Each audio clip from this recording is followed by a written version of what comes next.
What is up, everyone? Welcome to another episode of AOS Trash Pandas. I'm your host, Rob, and with me, as usual, is my co-host, Carson. How's it going, Carson? Good. I'm your co-host, Carson.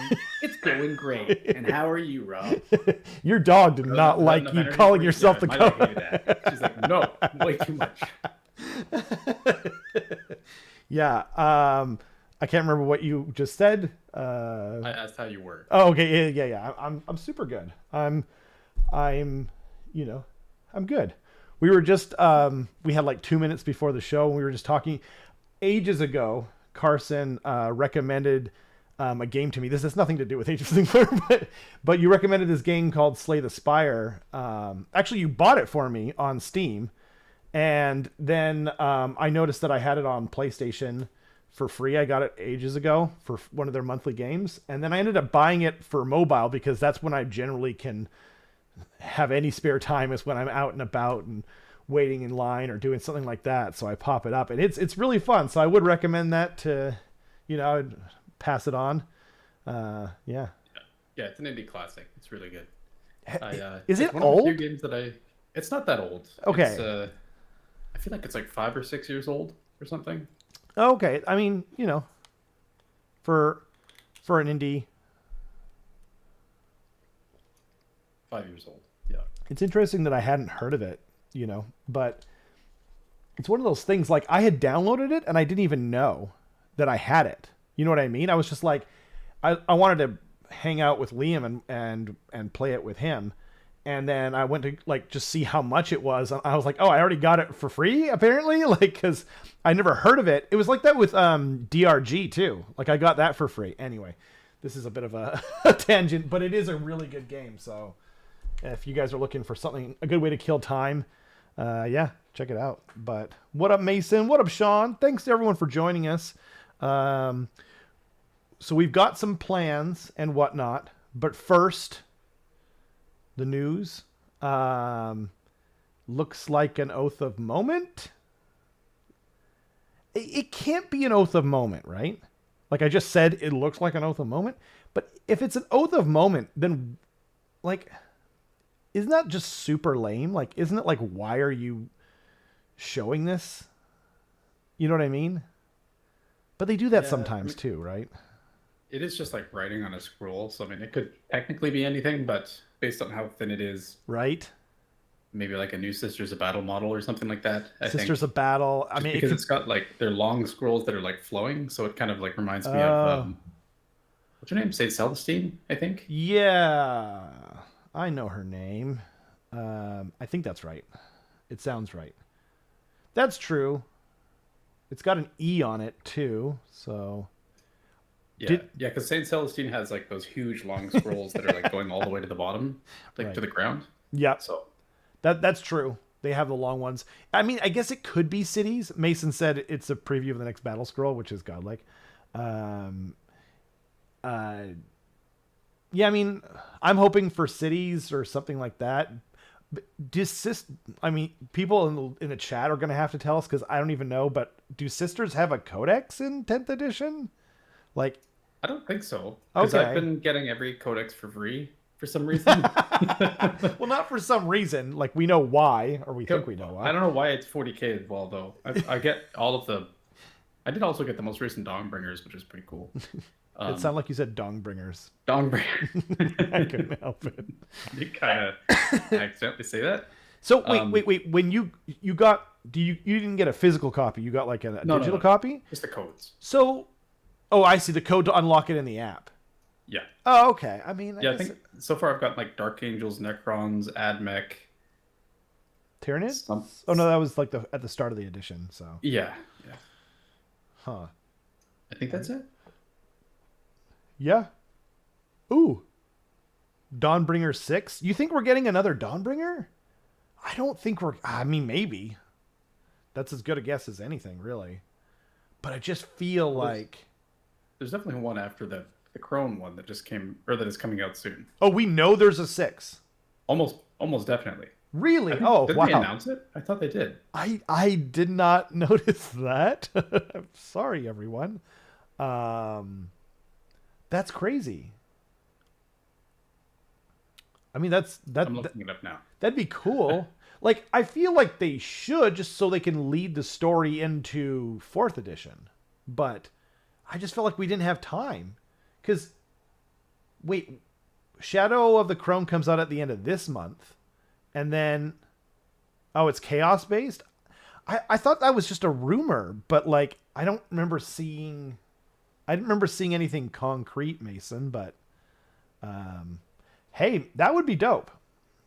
That would be really, I don't think it's Nurgle. Like the writing doesn't look chaosy enough to me. Unfortunately, I do think Sisters is probably the right answer, or some kind of Space Marine thingy, but wow. I mean, if this next edition is going, I mean, we kind of know it is at this point going to be Skaven and whatnot and chaos and such, but I wonder if we'll get like one Skaven model beforehand. That would be good. That would be delicious. Anyway. Well, that is the preview image. Yeah. Sorry, I can't find anything concrete. Yeah, I thought I saw it. I mean, if you guys know, or in the future, if you know, and we don't figure it out during the, the stream, yeah, let us know, because it does. I do remember hearing a rumor about like it was like Zeech and like 2 of the other Chaos factions, but nothing like from, I want to say, Slaanesh or one of them, and I was like, that makes it kind of weird, right? If we don't get anything for, we should get for all of them. Scry, yeah, the Vermin Lord, that's a rumor too. There's like a list of like leaked models.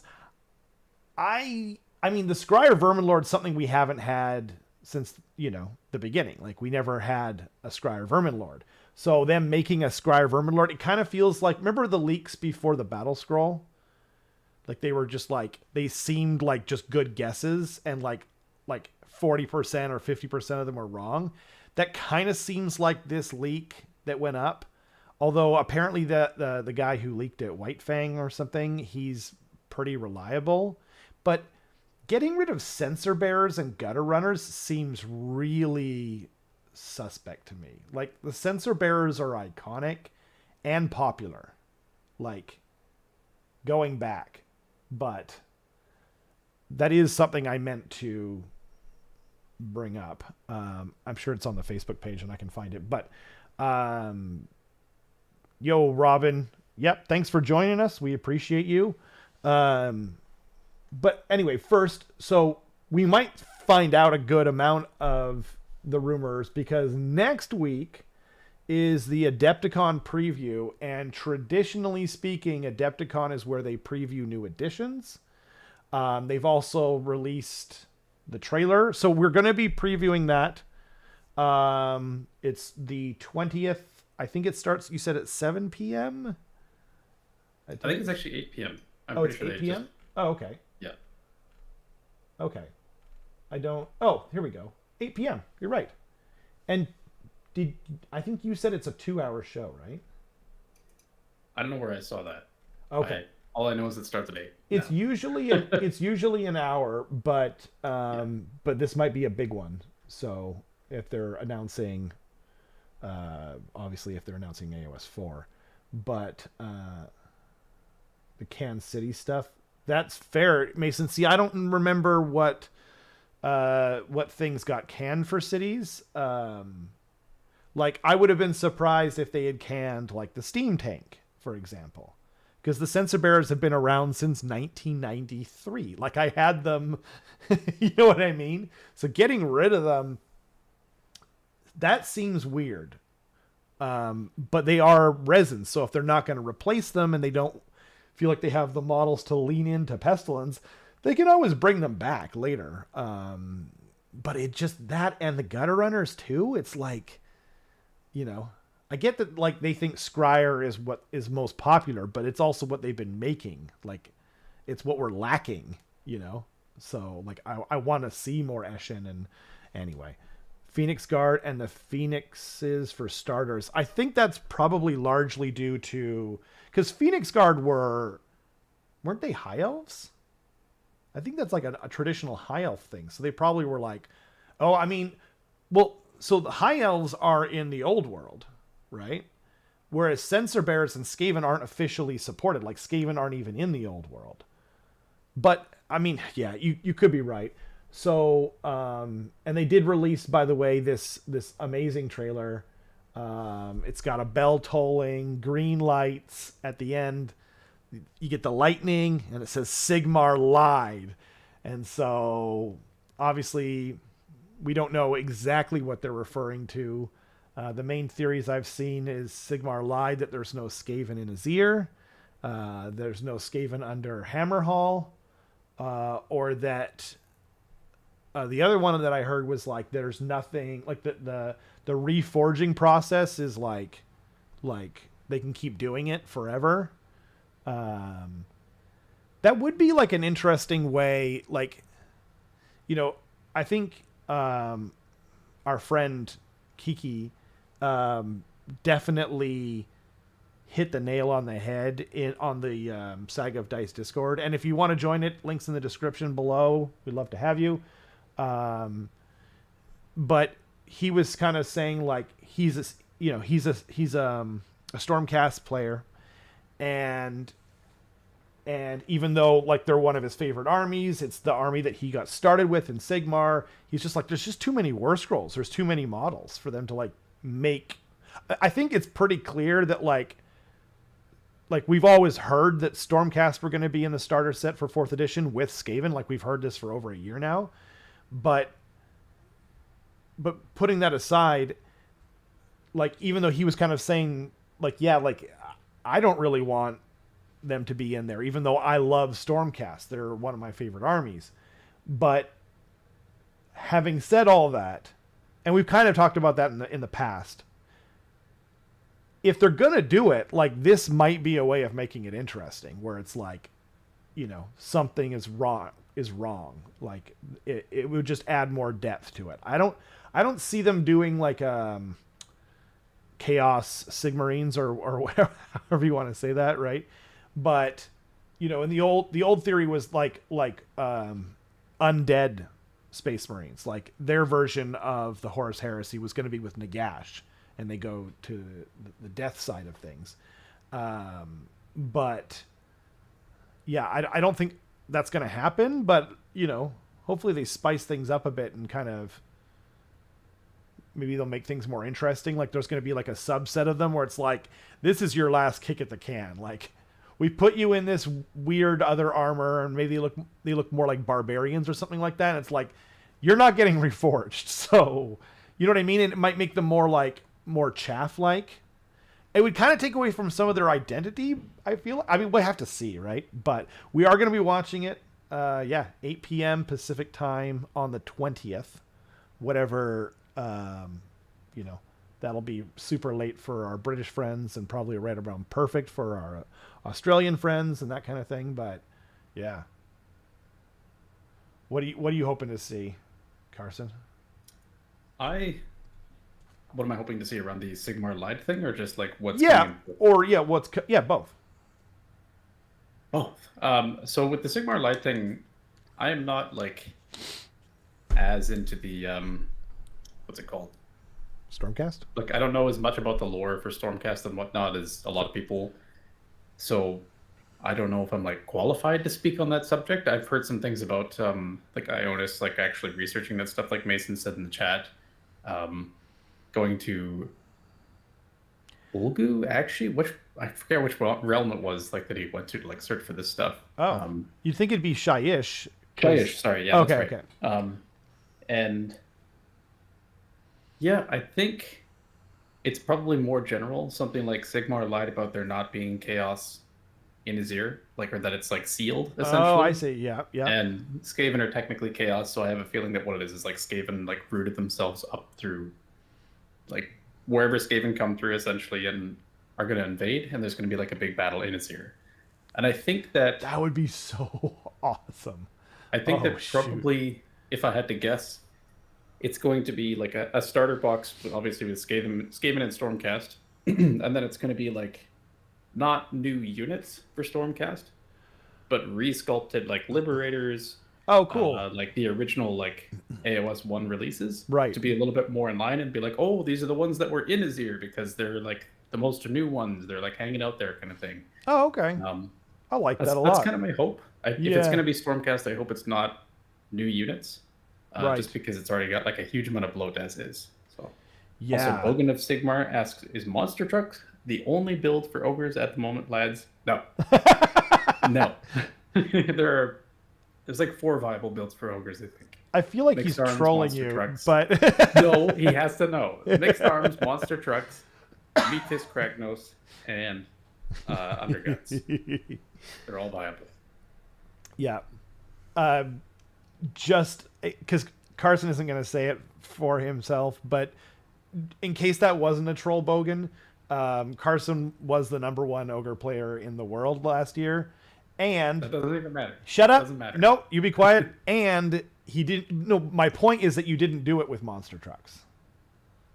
So That's true. he does occasionally get things right. Even a clock is right twice a day, right? A broken clock, I meant to say. Broken clock. Yeah, Most yeah. clocks are right 100% of the time. Mine's not. I switched it to daylight savings time, and it's not going. I don't know why. It says it's 6:17 over there. It's one of those atomic clocks that like attaches to the time in Colorado, the atomic clock in Colorado, and it's supposed to be like right on the money. And there's a little button. Anyway, this has gone down another rabbit hole where I belong. Yeah. I'm sorry to go back a little bit. Bahamut was saying resculpt of Inquisitor with the crossbow. That'd be cool. You know, I like that. Well, this is basically what. Right. Sorry. Yeah. Okay. And the servo skull reading. Nice. I see. That's the preview image. Hey. Preview 2 hours earlier that day. Oh, I see. Do you mean at the event, Bahamut, or? And then just give them more grit so they don't feel like Sigmarines and more like a foundational, uniquely AOS faction. That's interesting. Karsten the Ogre King. No down a rat hole. Oh, cool. Yeah, that would be awesome. Yeah, I would love for them to like so the lore for the Skaven is that they exist in a pocket dimension, not in any of the actual like named realms. And it's always kind of been in their lore that they're the only ones that kind of exist in Azir. So that's kind of like a rumor, but it fits in nicely with some of the old world sort of style lore where it's like the Skaven don't exist. You know what I mean? The Skaven don't exist in Azir it kind of fits nicely to that old meme that people really enjoy. So yeah, that's kind of what I was thinking. That was like my initial thought as well. Like the Skaven and Azir thing is the only thing I could think of. I didn't know that anyone had ever said that they don't exist under Hammerhall. Like that's a weird, like specific thing to say. Like they don't exist under Hammerhall specifically. We're like, okay. By the way, another part of the rumor that I heard was that we're going to Aquashy next, and that is the interesting thing about that is that it's not what we're all thinking. You know what I mean? Like we're all thinking we're going to Ulgu, yeah, right? So to say Aquashy, which we kind of like, that's kind of where we were in AOS 1. It was like Aquashy was the main campaign book. I know it was like both. I think it was Aquashy and Gairan. I don't know if we ever had an official one. I would if I had picked one, I would have said I think it was primarily an Aquashy. So that was interesting. It feels like that, but that also points to that whole rumor is wrong and or right. Like if you're gonna pick low hanging fruit to give out it as a rumor, you just be like, yeah, it's set in Ulgu. You know what I mean? Like the old 4chan get everyone riled up kind of deal, right? Whereas, but then again, Aquashy could just be like, yeah, this person's making stuff up. They weren't around for AOS 1. They don't know that there's like even a campaign book set in Aquashy in AOS 1. So, yeah. I I don't know. wonder if lore-wise they're gonna do kind of the same thing as the Necroquake, where like Nagash had this super intricate plan, but then Skaven messed it up by essentially like stealing stuff from the Black Pyramid, Warpstone, I think. So maybe Skaven end up being the reason why reforging is messed up in some way because they're stealing energy from Oh, Azir. that would be cool. If they go in there and they're just like, you know, like how people used to like steal like people's cable by like wiring it from the next door neighbors or whatever. They're just doing that with souls. That would be awesome. And then there's a bunch of them like powering it on like a giant wheel. I love that idea. I never thought of that, to be honest. They just seem like they're the types to kind of go wherever they want anyway. So, yeah. Oh man, 2 hours early. Oh, I see. Yeah, yeah. That I think they normally do that because weren't you were at the one for WCW, right? And LVO. And Oh, both of them LVO. were like I think an hour prior. Oh, okay, cool. So So I know at WCW it was actually different both times. At WCW it was like just a guy with a slideshow and he was just like, hey, don't tell anyone, don't film this, here's the stuff. And then they just kind of went through it and explained it. And then for LVO it was more like everyone's in an event hall and they're showing like actual footage. And wow. like the videos that you would see for the live preview, but just no live commentary. I see. Oh, that's awesome. That seems like kind of the best version of it. In a way where it's just like all the info, bam. That's crazy. Like, man, they're so like that's something that's so interesting about GW is that they're still like no other company would be like, yeah, like please don't film this, but we're gonna show you everything and like you could totally ruin our whole live preview by putting this up ahead of time. But please don't do that. And here you go. You know, like no other company would trust their fans and whatnot. You know, but yeah. Skaven stealing the copper wires. Yeah. Got to get that cheese somehow. I see. It says this one is 2 hours early at Adepticon. It starts at 8 CST, and then the Twitch presentation is at 10. Right on. Yeah. So we'll be watching the preview show or whatever at 8 or PM PDT because we're now on daylight savings time. Unfortunately, did you know that we got rid of daylight savings time in British Columbia? They like signed it off.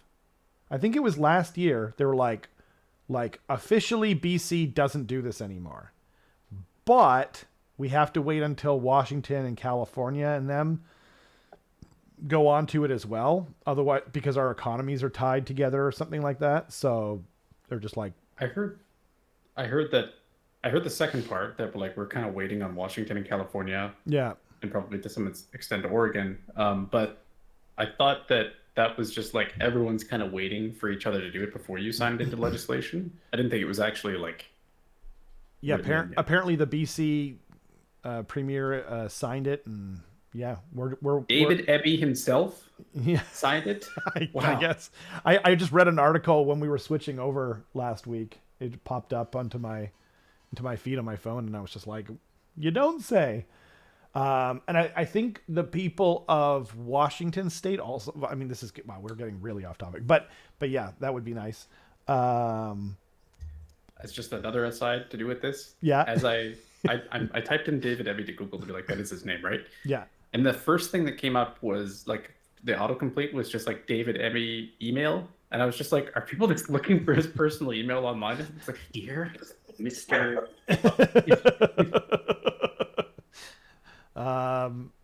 Oof. I mean, like rivers are subpar.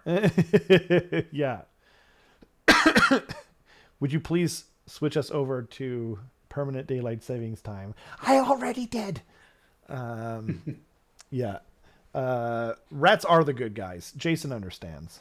That's true. And Ledivicus said earlier, the rats were the good guys all along. I've known it. I've known it for a long time. I'm really excited. Obviously, everyone knows. I remember when the sprues leaked, everyone's like I can't wait to see what Rob reacts to it. I'm just like, yep, I am losing my mind. Like I remember even just when like we were getting a book, you know, I lost my freaking mind. So I've been waiting for a proper resculpt for it'll be 8 years this summer. So here we freaking go. So I guess so. Other than that, we do have some plans for the stream. Our next week, we're planning on doing a survey. And the idea behind this is we kind of just want to find out like what people like, because so I basically had this idea because of I was talking, you know, with various people about like how we think, you know, AOS sells with compared to 40K, and obviously we no one thinks that AOS sells as well as 40K, but we don't know, and we also don't know like Stormcast Eternals come in every box set, and yet they're not represented as at tournaments as much.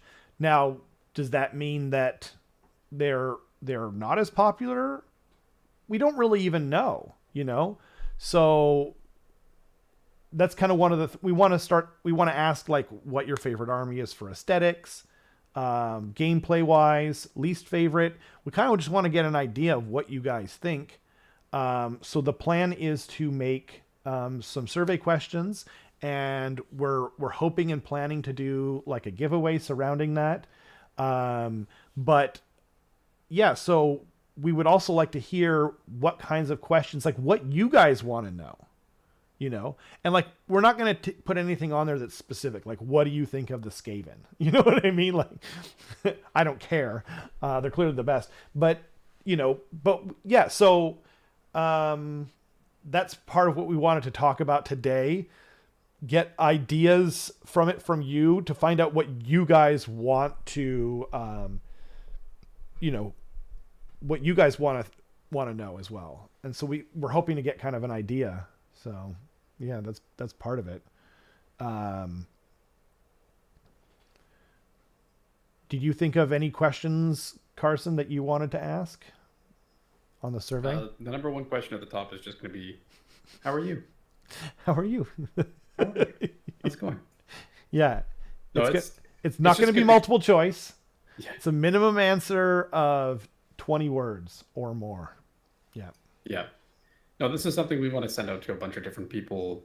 And just because it's interesting to chew on stats sometimes, like a lot of the time we're looking at win rates in the game. We're looking at like sub-faction win rates, army inclusion rates, like how certain armies do into like certain battle plans and other factions and stuff like that. But more kind of like at a like bird's eye view level, it's interesting to see like what armies do you even have? How much of each army do you have? And right. Just seeing like generally what the consensus is among the community, and then we can just be a little bit more in the know about anything we say instead of just like randomly pulling stuff out of our butt. Patooties. Yeah. Yeah. Yeah, because it's like we always kind of theorize what people like and don't like, but like, you know, it's not one of the questions that we've put on there so far, but like a question could just be like assuming, like, actually, I guess like one question could be like, are you a fan of Age of Sigmar? You know, assuming that you're a fan of Age of Sigmar, and I'm serious, but like that's an actual, like that's an important data point. You know what I mean? Like there are, I mean, if they're following us, then they probably do. But like, you know, you see so many people on like the Facebook groups and different places too. Like, hey, I'm new to the game. I'm thinking about playing X. You know, but they don't even play, you know, Or like I saw today, what was it? They put on the Warhammer Age of Sigmar Facebook group something like show us your whatever model or something. I can't even remember what it was. And there was a lot of people just like, I don't have any of that. I'm just thinking about getting into AOS, but I'm looking at playing. Oh, it was for the old world. It was what was your favorite faction in the old world? I thought it was Age of Sigmar, but it wasn't. And then there's a lot of people on there that weren't even playing the game, and they were just like tangentially, they joined the Facebook group because they're interested in it. So like, like, do you play Age of Sigmar? Could be a question. Like, another one could be like, do you like the double turn? And then that would be an important distinction there for, especially it's like, do you like Age of Sigmar? Right? And then if you do like the double turn, we'll know like, oh, like this amount of Age of Sigmar players, people who like Age of Sigmar, like the double turn or don't like the double turn. Like they like Age of Sigmar despite this mechanic that they don't like. Do you like shooting? Do you like having a magic phase or whatever? I don't know. But like, if you guys have Qs, we've got a spot for your Qs. We don't have As because they also need to give us the As for the Qs. But we've got a curiosity. Yes, there we go. We've got a burning curiosity and we want to know. We don't want it to be too long because obviously we want people to be able to complete it in a reasonable amount of time. But yeah, I think it'll be really fun. Nice, Tida. Got first place in the with event. I know that's an acronym because it's all, unless you're just yelling with. But good job in Australia. 5-0 with Skaven. I mean, that just makes you a good person, right? Like, I already knew you were a good person if you played Skaven, but then if you win with Skaven, then that just means you're an even better person. I started watch some ogres because I am taking them to Adepticon. I am a social competitive player, like to win, but have fun losing too. I mean, if you can have fun losing too, then you are winning at life. I'm similar to, and obviously it's, there's a lot of psychographic stuff in there, Chris, but I'm one of those people too. The only time I get upset is if like I like F up like my own strategy or rules or whatever like that, and then I'm just like more mad at myself. But yeah, that's another good question on there, to be honest. Like, yeah, I don't feel like anyone enjoys losing. Anyone who says that it truly doesn't bother them is probably lying to some extent. Oh yeah, but how you process it definitely, makes a big difference. Yeah, exactly. I mean, a lot of it's motivation too. Like I would rather lose and play a good game than play poorly and win, if that makes sense. Because it's more important for me to like feel like I played well and made the right decisions and stuff like that. Because like you can have those games where it's just like oh, I rolled another 1 on my Warp Lightning Cannon, and you're Stormcast, and you didn't take Hammers of Sigmar, so poof, there goes that unit. Oh, I didn't roll any 1s, so I didn't even take any damage. Yeah, it doesn't matter that I outpositioned myself. You just died. Like, oh, that sucks for you. Yeah, but not everyone's different. I don't think there's anything like a right or wrong answer to people's motivations, but yeah, obviously like I prefer to win. Like I would prefer the ideal situation is I play well and I win. You know what I mean? And my opponent's cool, but I don't want to win every time either, because then that would be boring, Yeah,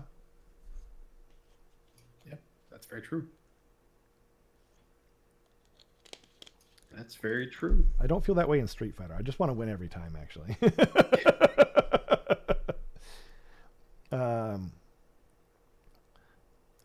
Mason was forced to annihilate Skaven twice over the weekend. You're sorry, friends.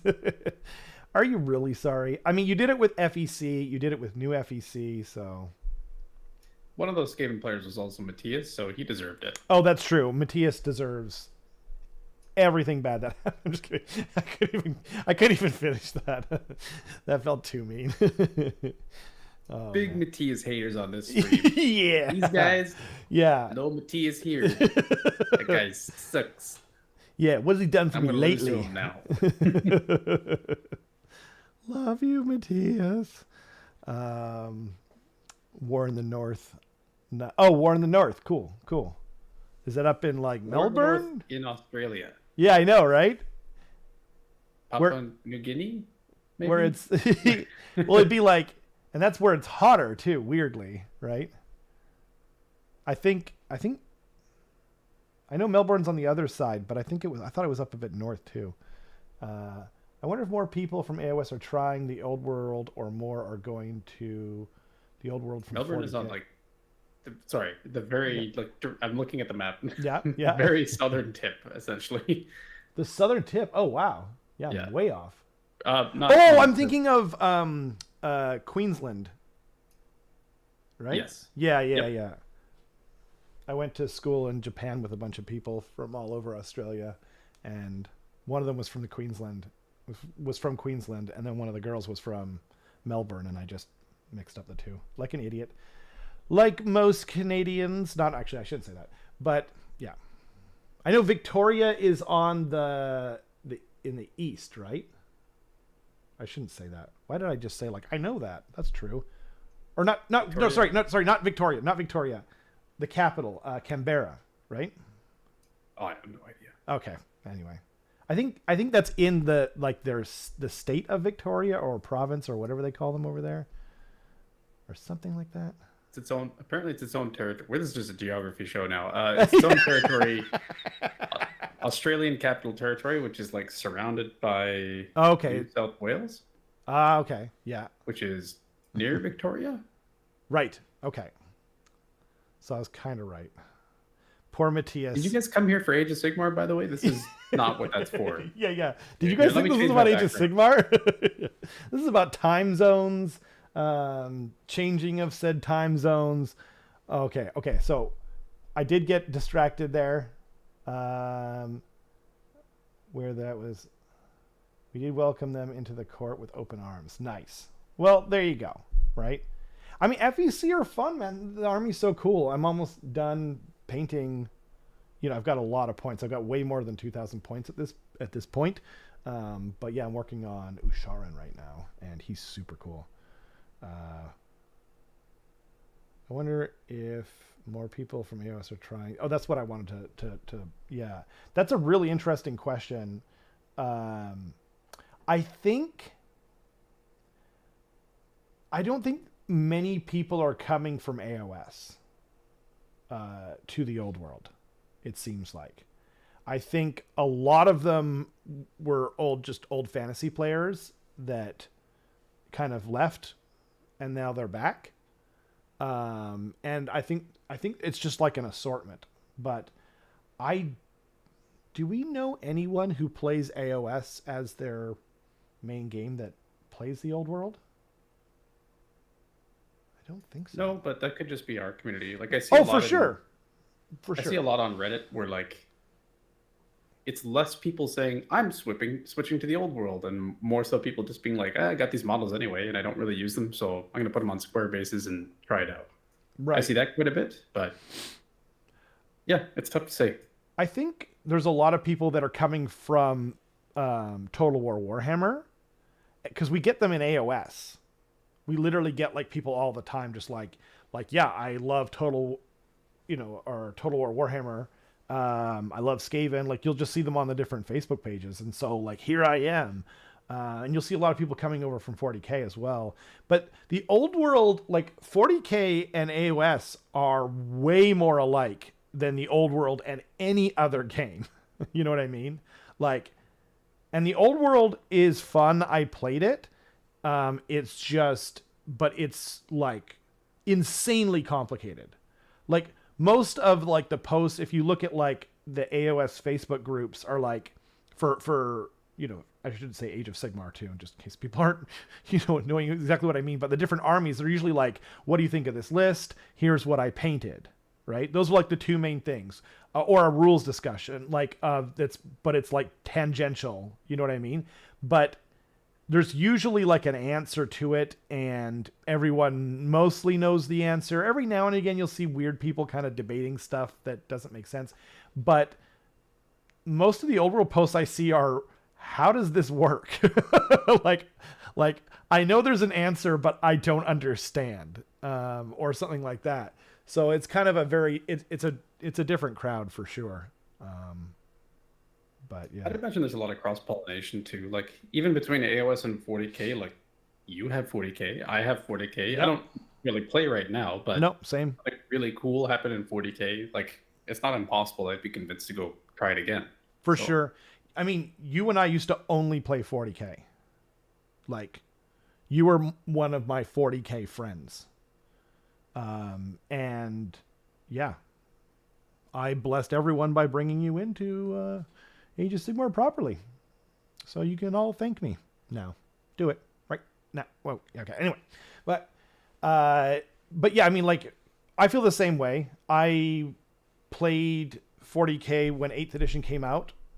And then during AOS 2, the game got kind of wacky after OBR and Slaanesh kind of, it wasn't a great time. The books were kind of doing what they actually did in 40k 9th edition, where the books were coming out way too strong, and then they were like over nerfing them, and it was just this crazy roller coaster ride. So I was mostly playing 40k with Carson and our buddy Ryan in those days, and various other people in the local store. But 40k was sort of my main game for a little while. But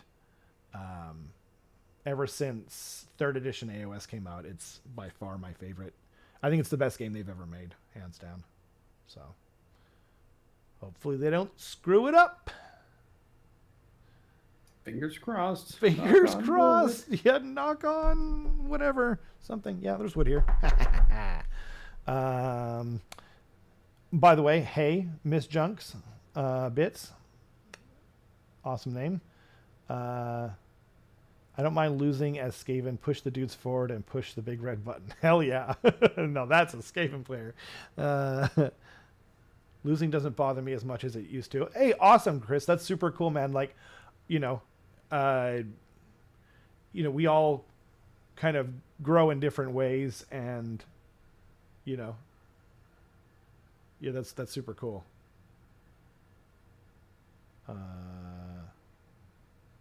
Poor Matthias, no longer a traitor. Now just loses instead. Damn. He just won a golden ticket, too. Actually, what's crazy, too, is so now I have 3 friends who have golden tickets to WCW.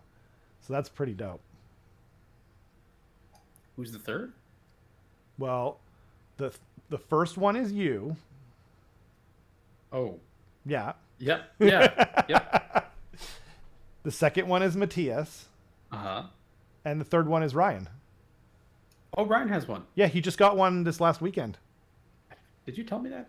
I posted it on our local Discord, but... Does that mean I'm going to have to see him in person? Yeah. I was like, you guys should, like, get a room together or something. And so... I'm actually already rooming with Matthias. Yeah, that's what I thought. I thought about it after, and he's like, well, actually, a buddy from my club also won a golden ticket in 40K at the event that I TO'd. And so he's like, we'll probably be staying together, but it would be awesome to see him and blah, blah. So, yeah. Yeah, that'll be cool. It's going to be way bigger. I'm excited. It's going to be crazy. Yeah, I think it's going to be like probably twice the size it was last year. Oh, I thought you meant the lineup to the bathroom. Maybe that too. Oh. Maybe that too. Yeah. You're like only eating canned goods down there. Yeah, exactly. Only drink bottled water. Yep. Only eat canned goods. Yep. Brush your teeth with bottled water? Like, what else, man? Like, what can you do? God dang. It's like you're in, well, like my wife went down to Mexico for a thing, and I was like, brush your teeth with bottled water. Like, you do not, I've had several friends who, you know, Montezuma's Revenge after eating a salad that was washed with. Yeah. Anyway, be careful, friends, when you're going down there. There's like a really great old, I mean, this is a bit of a tangent, but there's a really great old bit by, oh man, who's the guy? Pete Holmes. And he does like this Street Fighter red tape where he's like he's like the bureaucrat in charge of the Street Fighter 2 tournament, and he's like interviewing the different people like Blanca and, you know, whatever, right? And so then eventually he gets to Bison, and he's just like, and Bison's like, we'll fly them all over the world to fight each other, and he's like, that's like, you know, $5 million and blah blah blah or whatever. And he's like, you can't really afford this. He's like, what if we brought them together and they fought in a central location like Atlanta? It's a good skit. Anyway, I'm just thinking of that the other day when yeah, I was like, someone had the same thought at GW apparently. Atlanta. Yeah, sorry, I've missed a bunch of stuff now. Mrs. Jugspitz asks, what tournaments/events are you looking forward to the most? I'm confirmed for, I think, already like 5 or 6 tournaments this year so far. Jeez. Because I'm going to Winnipeg. I'm going to, or I guess if you count the one that I'm TOing West Coast. I'm going to Winnipeg. Going to one in Bellingham. Going to US Open Tacoma. I'm going to go to the, what's it called? The Northern Wastes GT in Prince George. That's one I really want to go to. Mm-hmm. I'm going to WCW. I'm going to probably the Sparkle Party in the fall. And then also the US Masters or US Nationals like teams tournament. Right. That is a thing now, which I think the team was just announced at Sparkle Party last weekend. So awesome. On like the Pacific Northwest teams. Already 8 tournaments. And I think the one I'm most excited for is probably Northern Wastes.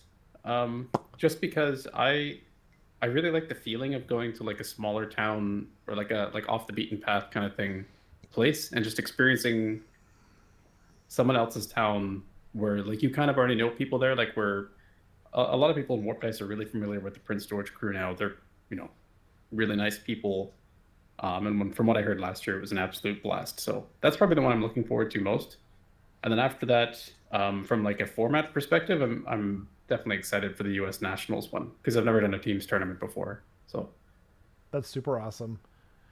I don't go to tournaments, but I'm looking forward to whatever is the first tournament for AOS 4, just to like see like how things shake up, you know, like yeah.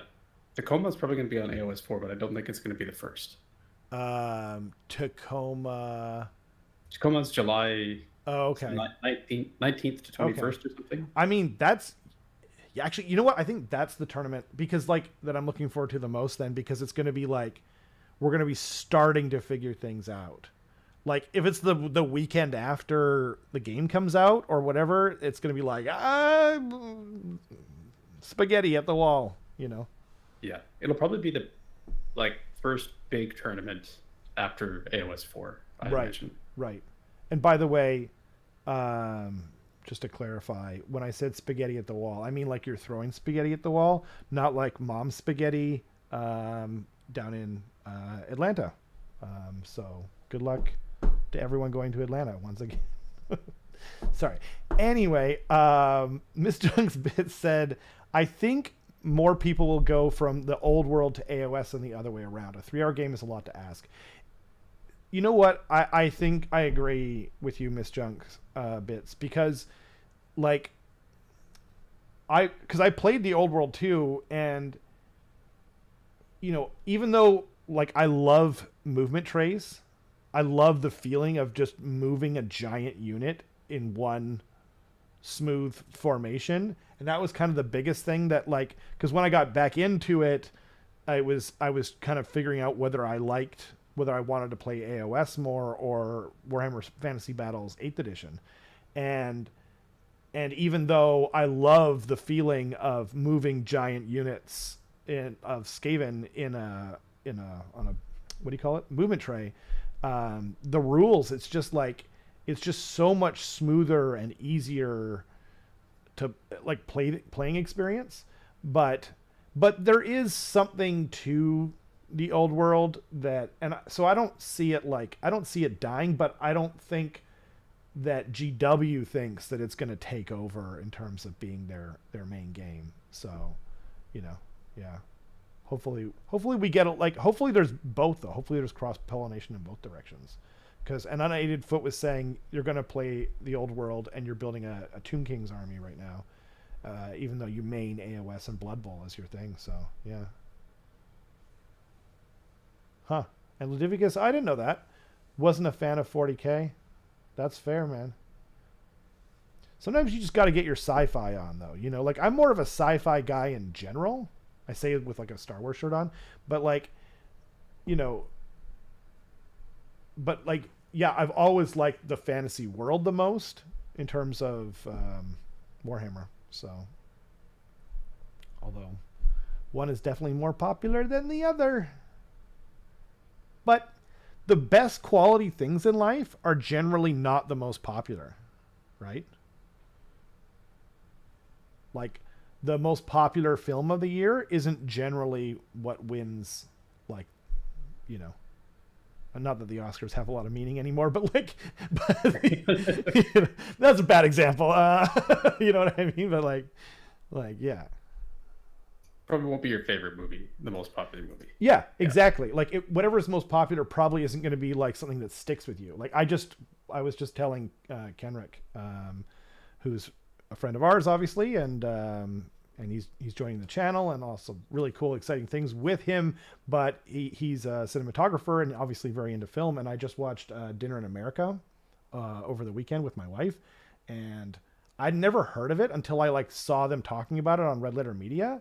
We watched it, and like, I can't stop thinking or talking about it. It was so good. It starts out really weird, and I can totally get why like someone would turn it off after like 10 minutes, just being like, this is too weird for me. But it really stuck with me, and I can't stop thinking about it. It was really good. So, and I don't even know the actors who are in it. There's two like lead roles, Kyle something, and then I don't even remember the woman's name who plays the other lead in it, and she just kind of steals. They both are amazing together, but she kind of steals the show. Just like, anyway, I'll stop. I wasn't joking though. Sorry, yeah. Sorry, I just saw Ludivicus Street Fighter. Check, yeah.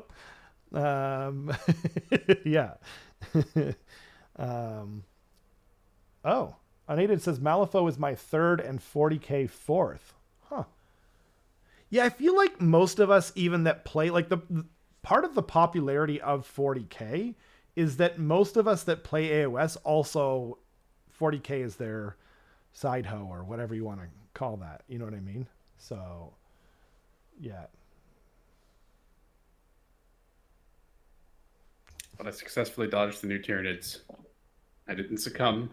I did a little bit. I was lucky though, because the Norn emissary, that awesome new giant monster, was out of stock for the first like month or two, and like we didn't get enough, and so it cooled me off just enough where I was like, I played the game and I didn't really enjoy it all that much, so I was just like, oh man, thank you GW for being out of stock. Like, you really saved me from giving you money. But yeah, I did get the new Death Leaper, but I don't even regret that. Like, I love that new Death Leaper model. I think it's my favorite 40K model ever made. So whatever. I mean, is WCW in Mexico? No. I think he said that a while back. Oh, because you were talking about your wife going down to Mexico. Oh, and yeah. Like brushing teeth with bottled water and stuff like that. So, yeah. Yeah, I was just making jokes because Carson got really, really sick in down in WCW last year, and so did a bunch of people. Woo. Yeah, Woo! at least like 30 or 40 people just in the AOS crew, I think. Just in the AOS crew. My God, Yeah. that's a lot. Oof. Judge Big Ron is in the house. Yo, Your Honor, thank you for joining us. Sorry, I missed a few things here. Hogan says, did your AOS Worlds Combined Arms Ogre list change much after the battle scroll?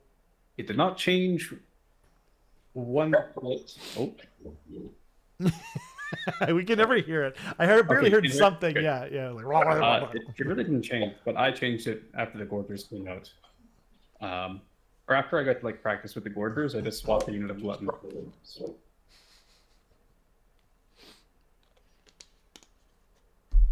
Sorry about the barking in the background. If you can hear it all. I think it's hilarious. It's not that Carson can't talk. It's just that if he does, his dog yells at him. If you pick her up, does she shut up, or I just tried to pick her up, and she like skidded away and just knocked over her food bowl, and it's just all over the floor now. Oh, sorry. It's okay. Ludivicus says, I'm looking forward to Rob's first hype cast after 4th. Like, maybe even more than I'm looking forward to 4th. God dang. Whoa!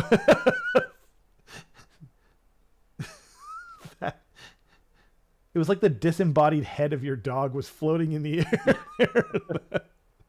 Meat dimension beast. It's like she's swimming in the meat dimension. Hello? She's just phasing in and out of... I know. Reality, just like early Skyrim playthroughs. Yeah. That's very kind of you, Ludivicus. Ludivicus was like, honestly, you made my day because I think it was you in the chat on the Discord that was just like, I can't wait till Rob sees this sprue, this leaked sprue. And yeah, I lost my mind. So yeah, I'm going to be pretty like, I'm actually like a little bit stressed about it because like I want to have all the Skaven stuff ready as quickly as possible. And with, family and other responsibilities, like I just don't know how quickly I can do that. Like I've been painting the FEC pretty quick for me, but the only comforting thought I have is that like I definitely know how to paint Skaven at this point, like at least in a way to get things done. Well, I mean, to be honest, most of my Skaven is like my worst painted stuff because it's all, like most of my earliest stuff, and then like most of my earliest stuff was bad enough that I ended up repainting my clan rats, which was a huge mistake. And don't anyone ever do that. Like, worst case scenario, if you're just like, the cloth doesn't match, just repaint the cloth. You don't need to paint everything. I don't know. It was such a huge mistake. But yeah, I mean, I should have more than enough clan rats and stuff like that. But I can't wait. I love Skaven. No, you don't. Is there another word that's above love that I'm just not aware of? Because that's the only way that statement isn't true. Love. Yeah. Worship. No, because I kind of feel like they worship me. So I don't know. I lead Skaven. I embody them.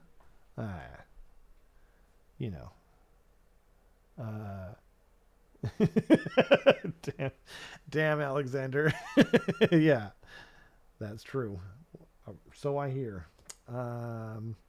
No personal experience. Did you see the Underworld's Mirrored City preview? Is that the one where they're like releasing the new, or they're releasing the old kits again?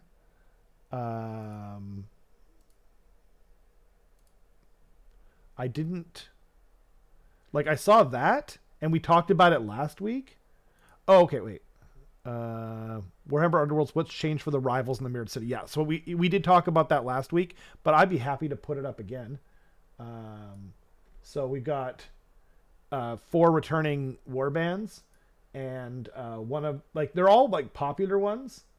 So we got um, the I can't remember Zarbag's Gits, and we have Mollog, which is one of the more popular ones that sold out pretty quick. And then we've got the Thorns of the Briar Queen. 900 just popular. Oh, they did do the preview. Sorry, we don't really play Underworlds too, so we don't even know what we're looking at, unfortunately.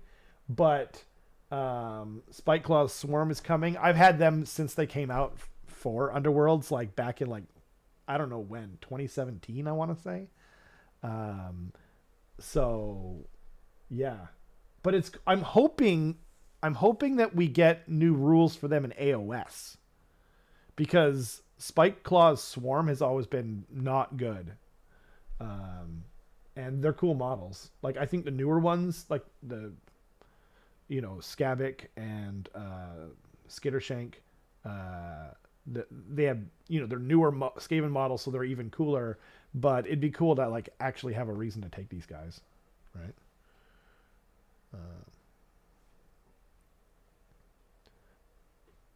Let's see. It brings me joy to see you acting like a kid at Christmas. that may be weird, and yet here we are. I mean, you know what though? I have the same thing, but with other things. Man, that was sure articulate. But like I like we got a preview for Akuma or Goki if you're from Japan for Street Fighter 6. Like we knew he was coming, and they were like there's a Capcom show yesterday, and they were like, yeah, we're gonna talk about stuff, and everyone's like, they're not gonna talk about Akuma. We just got Ed and blah blah blah. And like, I've got some streamers that I watch and stuff like that. And I was just like, oh my God, we got like this awesome preview of him like punching this giant statue and then like dragon punching the head after he like punched it off or whatever. And it's just like total ridiculous nonsense, but it's hype. You know what I mean? And so like you go there to, like that's why people make that kind of content. Like when people genuinely love something, it's kind of an infectious, you know what I mean? Like laughter. So yeah, no, I get it, man. Midwinter Winnies did a decent video on Skaven. I know Midwinter Minis, but I mostly knew them for 40K. I didn't even know that they did, or he did, I guess, AOS stuff. But infatuation, it's way past infatuation, Big Ron. This is deranged. This is like a stalker situation, if anything. The re-release. Yeah. I mean, they look cool. I don't know anything about it, but I hope we get AOS War Scrolls. Please, DW. That would be cool. I'd be kind of surprised if they did before, like this close to 4th. That's true. I mean, but honestly, I can't believe we're getting another. You guys were saying we're getting another Dawnbringers book, and I'm just like, what? That's crazy. Like, it's going to come out in what, less than 3 months? We think. Obviously, we don't know. But like the on ramp, that kind of hype machine thing, it's going to be. Yeah. Yeah, because the Crone, or whatever the book is called, is coming out like in a week and a half. Yeah. When did the Mad King Rising come out? I don't know, but I don't think they've been even, right? Like it hasn't been like every month or something predictable that I think.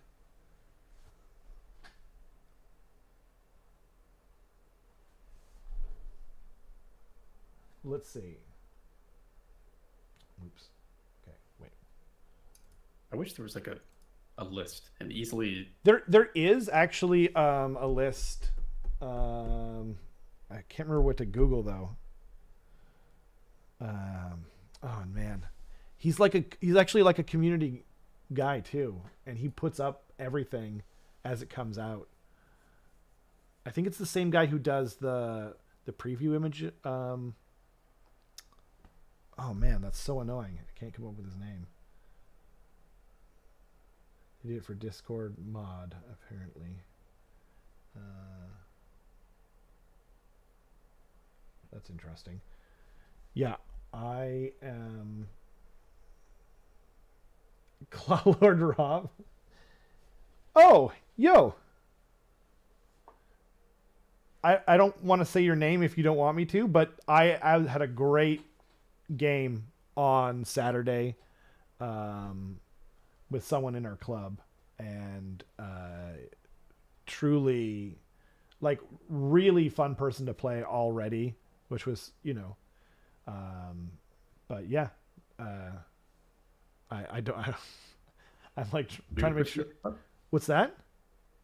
New person to the club? To our club, yeah. Like, you Okay. probably know who they also play Skaven. Yeah. Yeah. I Okay. know who you're talking about now. Yeah. But okay, Pat is fine. Okay. Yeah. Pat came over. I think he said it was his third or maybe fourth game of AOS, and he plays Skaven, and so, we had a great game. I always forget though when I'm like trying to like teach and kind of do introductory games, I can't play Skaven. And the reason why, because I always play what I want to play, and it's usually Skaven, right? And he's a Skaven player, so I'm like, well, this will be good. I can kind of show him, what I do and that kind of thing. The problem, though, is that whenever I do an introductory game or that kind of game, I roll insanely well, and that's not good for Skaven. Like, you don't want that, right? But then I called it out. You know what I mean? After like stopping every spell, like him, I forget how many miscasts did you have, Pat? I can't remember. I think he had 2. Yeah, I think you had 2 in the first round, and one of them was on 3 dice. He rolled 3 ones for his Great Seer. It's just like, my God, man. Yeah. Yeah, it didn't help. But then I called it out. I was just like, man, I can't play Skaven in these introductory games because I roll like crazy good. And then I rolled I think I rolled a 6 on my power roll for my Warp Lightning Cannon, and then a 5 on my Warp Lightning Cannon. So we kind of brought it back eventually. But yeah, it was a super, like 3d6 and rolled 3 ones. Yeah, that was wild, man. Yeah. Well, it's anyway, that was a great game though. Pat is, if anyone in the area is looking for a game and they don't mind helping a new player out, Pat is super fun person to play against. So yeah. Him and I are going to be playing on Thursday. Oh, so. Cool. Awesome. Yeah. Are you guys playing at your house? Yeah. Nice. I'm going to bring like the most competitive list I can possibly bring, I think. Of course. He's new. And I'm going to use loaded dice. Yeah. I think it's important to set the tone. Right? Just set the tone, and and just be like, people don't play AOS for fun. It's all competitive. Yeah. If you don't know your rules, we will scream at you, and lie to you. Yeah, we'll just make stuff up. I mean, you do what you got to do. It's like a gauntlet. You know what I mean? You got to go through. Yeah. Exactly. That old thing. Everyone knows AOS players aren't chill. So. Yep. Got to make sure you can hang. You have to learn. You're going to learn today. Yeah. Big Ron said. That's right. Yeah. What's that from? You gonna learn today. I don't know. It might be an old FGC thing. I'm sorry. I'm getting my things mixed up here. Knocking my head against competitive lists. I learn more that way. Yeah. That's true. Although, they say for like learning, if you want to get good at stuff, you're supposed to play, similar level or just above you. Yeah. Usually what I do when I'm doing like a learning game with someone, obviously I'll talk this out with them first, like whatever they want is what they're going to get kind of thing. But I'll usually make a list that is either just straight up bad if it's like their first game ever, or it's just not very good, but I still play it to the best of my ability. And the reason I do that is because I can still teach like the other person like why I'm doing certain things even with bad tools. Yep.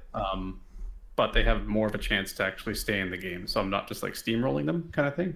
Totally. That's similar to what I used to do a lot in 40K and in AOS. I didn't bring as bad a stuff as I normally would because he's playing Skaven, so I kind of wanted to, you know what I mean? Like, we're playing the same army, you know. I thought it would be a good idea to bring stuff that I would want to bring myself if I were him. So, yeah, we had some interesting interactions. I think, you know, he played a great game. Just, I think the main mistake was just charging, like he charged in two things where like he ideally he wanted to be fighting with both of them first, and either like no matter which way he chose, like something was gonna die that he didn't want to die. I don't think he made the wrong choice either, because like he charged in 15 sensor bearers, or no, 10 sensor bearers into my hell pit, and they annihilated my hell pit, and then it didn't come back to life, and my hell pit would have absolutely annihilated them. Like it would have been on a 2-up for an avalanche of flesh, and then whatever. But then he also had his Warbringer charge into 30 storm vermin, and they had Death Frenzy on them too.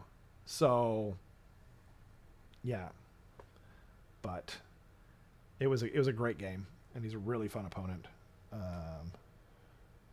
As long as you make the games fun. That's not my goal ever, actually. It's the opposite of that. I usually, you know, if I can't make them quit. Yeah, exactly. Yeah, there you go. Yeah. Assert dominance with a T-pose with 2 T-bones in your hands. We need to get you. Oh man, we need to get you like a rubber dog toy, like one of those steak rubber dog toys that you can make it into like pauldrons, or like the clasps of a cape or something like that, a meat cape. Oh man, I have ideas for you, sir. It'd be fun to bring to some bigger tournaments for sure. Just walk around in stupid meat apparel. Yeah. And I mean, what do you mean stupid? Sorry. And then what if you made like a crown out of like old bones, you know? You could like glue it together, and you'd have to spray it, of course, otherwise it would get pretty stinky. I was going to say. Yeah. But you could boil them and then like just really shellac them with like a... Actually, maybe real bones would be kind of heavy. I don't know.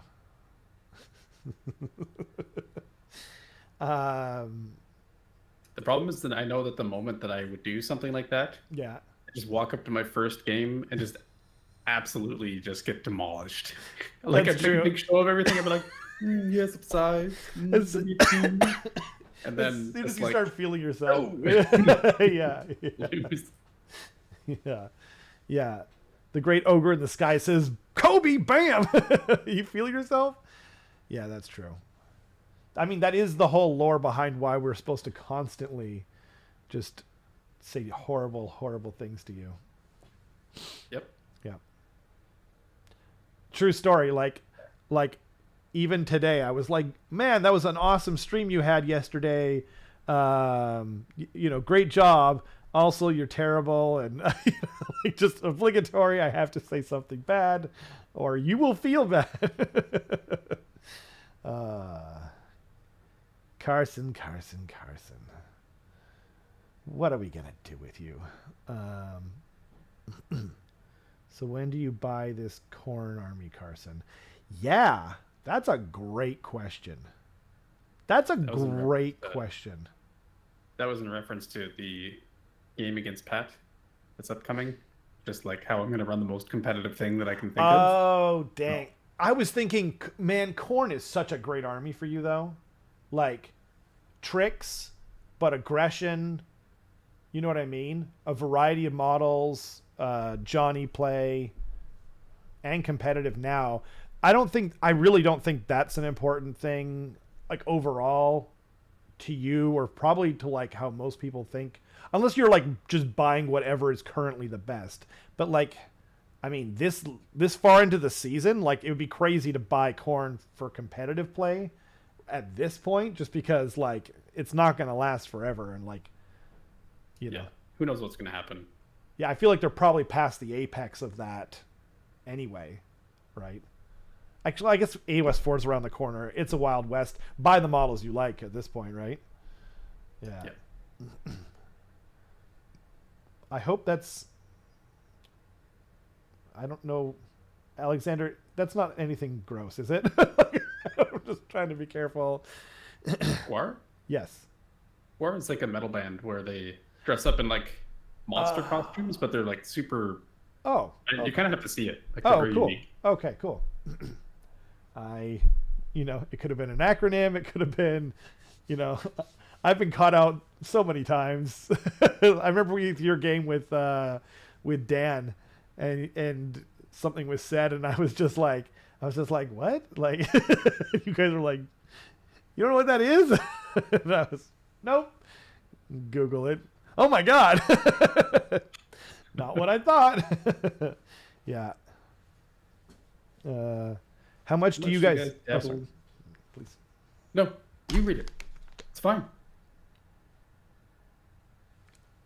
Damn it, Carson, you son of a biscuit.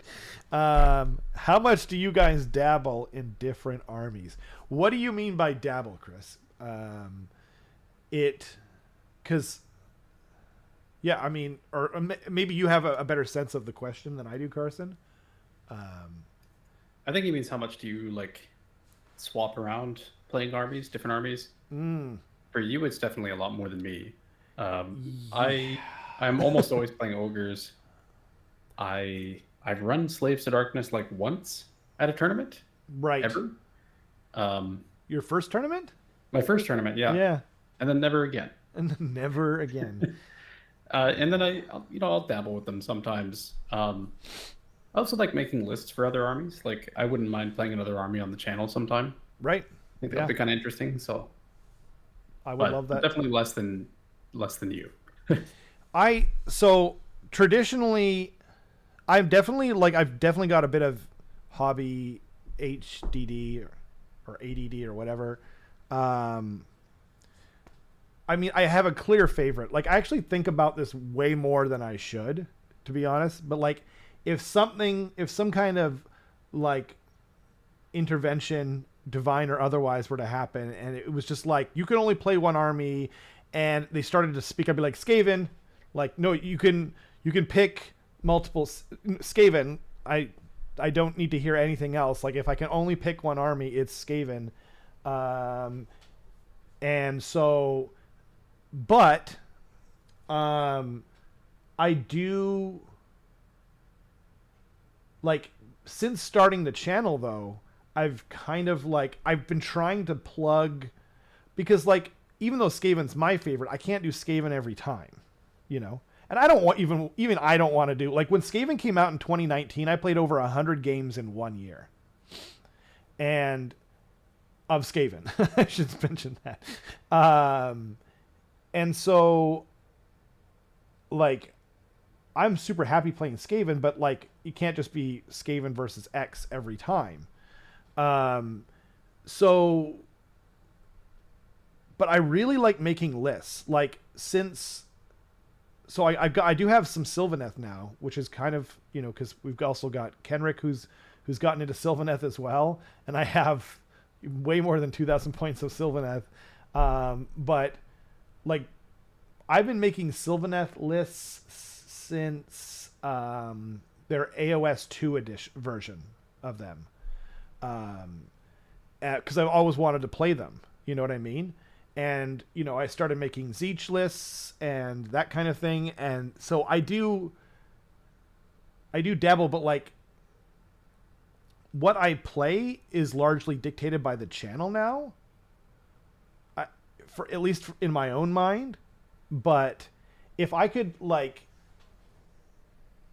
I would always dabble, You know what I mean? I would always make lists, and if given the opportunity, like you, I would just play the army. But the armies that I would own, in order, it would be like Skaven for sure.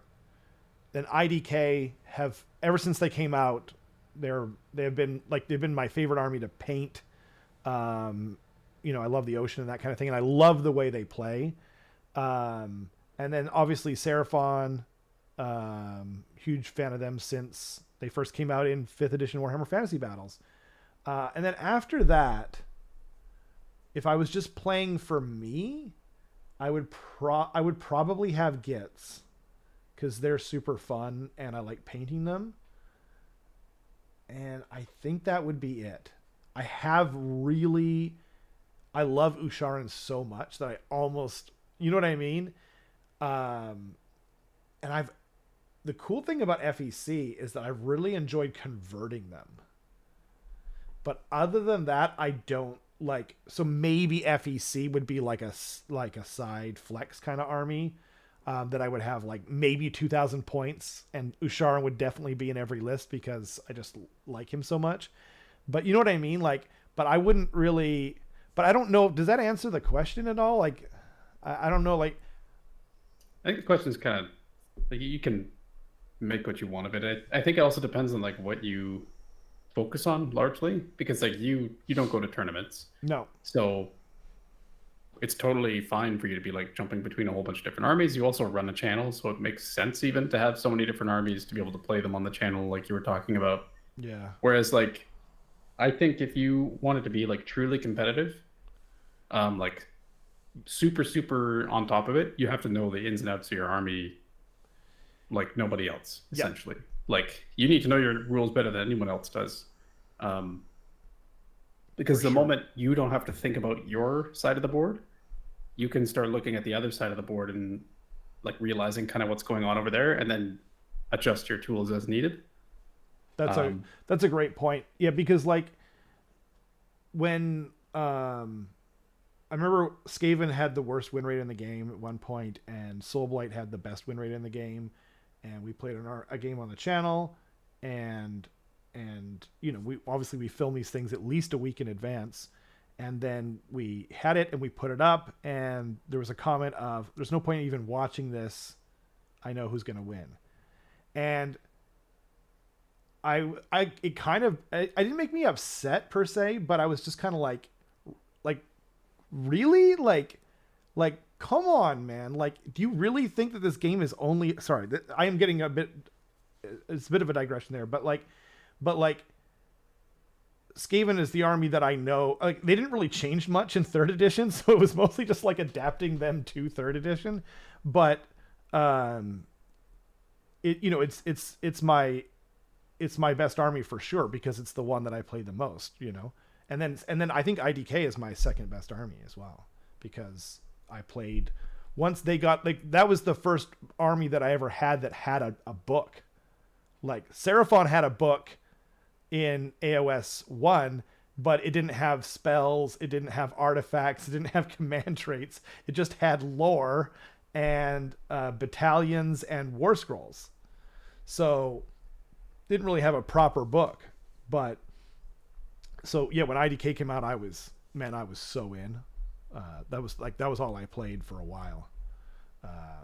But yeah, I couldn't agree more. But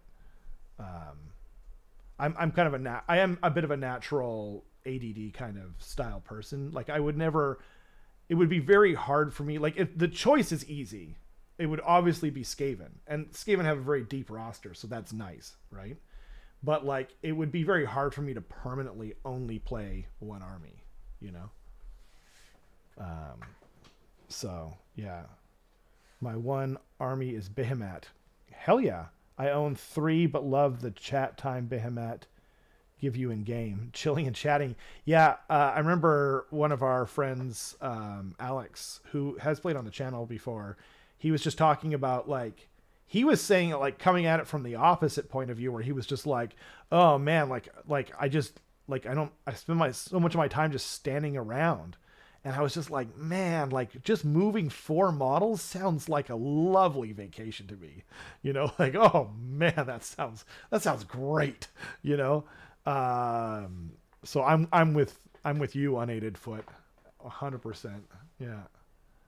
I made a Maggotkin list using Archeon and PCB's Plague Sensor Bearers, so Archeon can buff Skaven.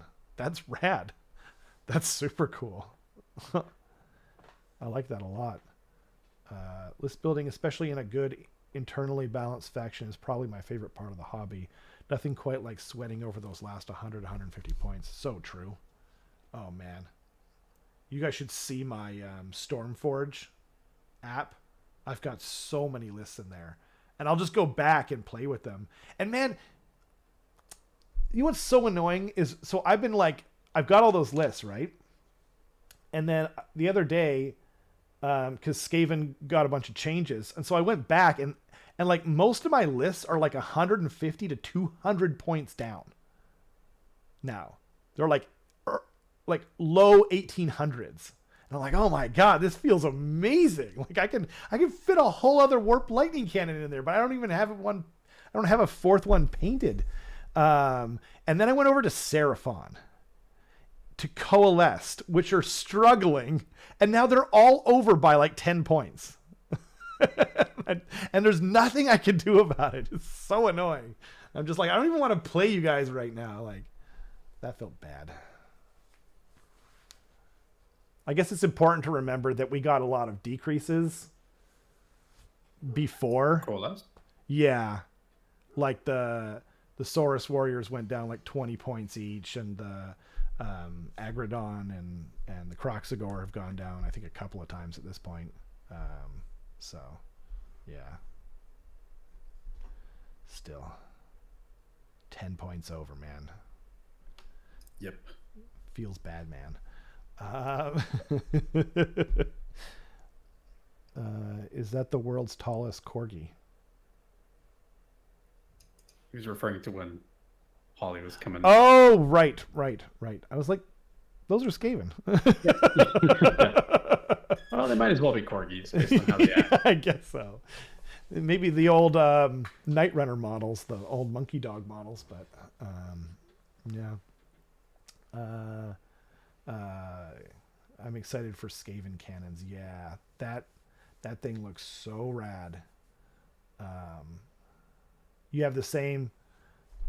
Good job. Oh, thank you. Yeah, I'm glad it was, it was helpful, hopefully. I don't know. I mean, to be honest, like I definitely, I'm not a very fast painter. I have like this idea in my head, and if I don't at least realize that it's to a certain extent, then it bothers me. So I tend to take a lot longer to paint than I should, running a channel and whatnot. But it's a struggle sometimes, like I usually want to paint Skaven, IDK, or Seraphon. That's usually what I want to be painting. Yeah. I guarantee generalship matters. There is no doubt in my mind that Carson and I could bring the same list to a tournament, and he would do better than me. Same with you, Rob, if we played Skaven. Hey, man, that's really nice of you to say. It's... And absolutely generalship does matter. People... Carson won't say this, but people are taking Carson's list to tournament and not getting his results. And, yeah, there's experience, and... a lot of it is experience, and a lot of it's just, like vibing with a certain play style. Like I remember one of our friends came on the channel, and I won't mention his name or what army he brought, but he brought a list, and it plays. It's kind of like the way that it's supposed, or I shouldn't say supposed to be played, but the way that it is ostensibly designed to play is sort of blue deck, where you're stopping people from doing things, and he just kind of charged them in because there's monsters in it, right? And he was dying because it's not sort of how the army functions like in any kind of competitive manner. And I remember him getting kind of frustrated and kind of just walking away from it and just kind of going like, I don't want to play that anymore because like I want to run in there and smash things, and this army doesn't do that, even though it looks like it should because it has monsters in it, you know? So I think there's a certain amount of that kind of thing. And then there's also, you know, studying the game and, you know, learning to be better that Carson did a lot, which is what elevated his ogres up, you know? But like, yeah, like you're obviously very good at it and you can get to those levels, but I think if you were to play Slaves to Darkness, you would probably struggle, like regardless of how we think of, you know, like let's say that they were of a similar strength as ogres, and I think arguably they are in terms of win rate, right? Yep. Yep. So, and yet, I mean, would you agree? I don't want to put words in your mouth, but I probably would have done worse if I stuck with Slaves to Darkness. Yeah. Because ogres is definitely very me as far as like playstyle goes, where I have the tools to be crafty if I want to, but I can also just be Timmy and just like go in and smack stuff. Like in pretty much any game, I like to do like a bruiser sort of archetype in a way, where it's just like you can take a bit of a punch, but you can definitely like dish it out too. Yep. And ogres are maybe even more so on the side of like dealing damage than taking damage. They're actually kind of glass cannony, but yeah. Their armor is their wounds, I guess, hey? It is, and also the ability to pin stuff with a stone horn. So right. Yeah, he is an anvil. Like, my God, yeah. Is he an anvil? He's a very like scalpel anvil too. Because right. he has his monstrous action, which is huge, where like even last night I was able to do some things that normally wouldn't be possible with like a regular monster, where like I'm doing surround and destroy with the stone horn. What he's going to do is he's going to run over here, charge this thing, and then bounce back to the board edge where some enemy models are. And granted, I got lucky in that I didn't fail my battle tactic because he rolled like 3 1s or something like that in his fly. But right. It's nice to have those tools as well as be, you know, super damagey. So right. Yeah, I've done that with a mangler as well, where I charge in, and they don't get to do the 2d3 mortal wound or the 2-up d3 mortal wounds to things, but just being able to suddenly move, you know, an average of 9 or 10 inches over is huge. Like you can do stuff and just take people by surprise. But we were talking about like you kind of just vibe with ogres better, and I'm sure you could have like, you know, like there's a certain amount of just like how much you like their play style, right? I also just like painting them.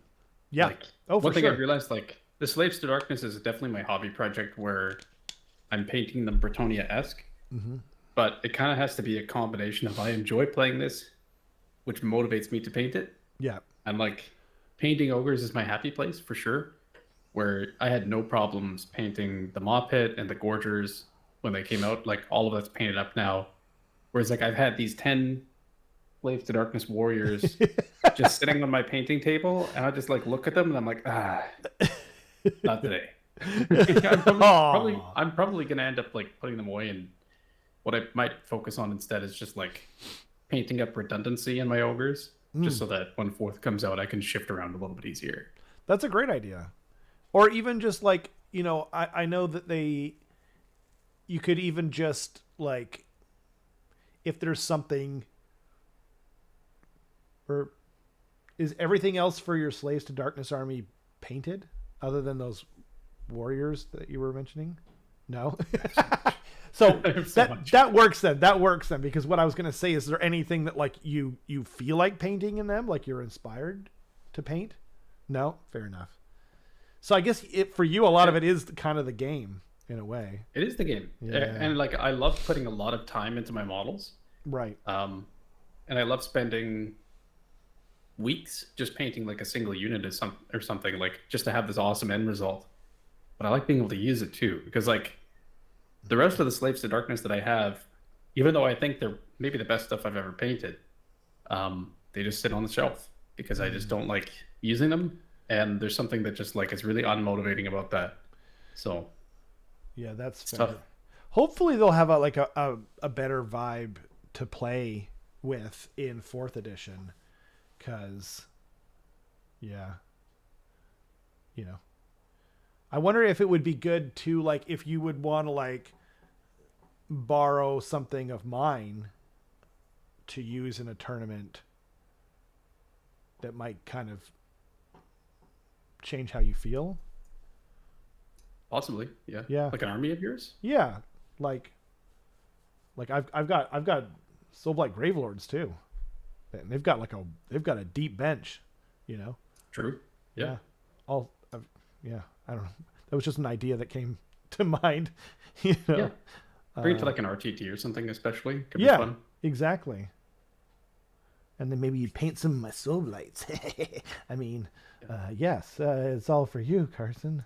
The funny thing is, like, the moment I change what I'm doing, Yeah. I feel like because I don't change what I'm doing, that like it kind of turns heads in our club. Because I remember I posted a list that wasn't my usual list at one point, like a long time ago. It was like was the 3 cannon list that I Yeah, brought yeah. in I thought I was gonna say I knew what you were talking about. Is the underguts. Yeah. And everyone was like, "What is going on? What is he doing? What is he planning? Like, what's going? Like, this is a stark change. This is nowhere near his other list." Yeah. And I was like, "Can I just not try something new?" Like, yeah, yeah, exactly. Oh man. And I mean, ultimately, you didn't. Everyone else, in a way, they were all right to doubt you because you didn't enjoy it. I liked it a little bit. It was okay. That's true. I mean, you just like ogres, but you were like, yeah, this list, it feels much more like the list wins versus like I'm actively doing stuff. And yeah, that's an issue for sure. Don't forget you're a bad person. I am. You're supposed to say thank you. God dang it. Okay, sorry. I definitely lost. It does, yeah, Pat. It does become an expensive. It's one of those things that you know, like I've been in the hobby now for 8 years, and so it's just kind of like, you know, for Christmas, for birthdays, it's generally just kind of what I ask for, you know, and you know, you can just take your time. Skaven is they generally actually don't recommend people play Skaven as their first army. Like a lot of people say that. I couldn't disagree more. And I'm not saying that about Skaven, by the way. Like there's a lot of armies that are difficult first armies to pick. You know, I think LRL is a good example. Skaven is Khorne. one of the. Khorne is a great one. Well, and like part of it too for Khorne, like Khorne is good on one end. Like they are complicated to play, right? AF, but they are like they're not that cheap. They're not that expensive to collect. So there's like, you know what I mean. There's Skaven tends to tick all the worst boxes for like first army, but the reason I don't agree with that idea, and I'm going to mention Street Fighter again. So if you missed that on your bingo card earlier, here you go. Whatever like thing that you start out with should be. It should just be whatever you like the most, whatever will keep you motivated.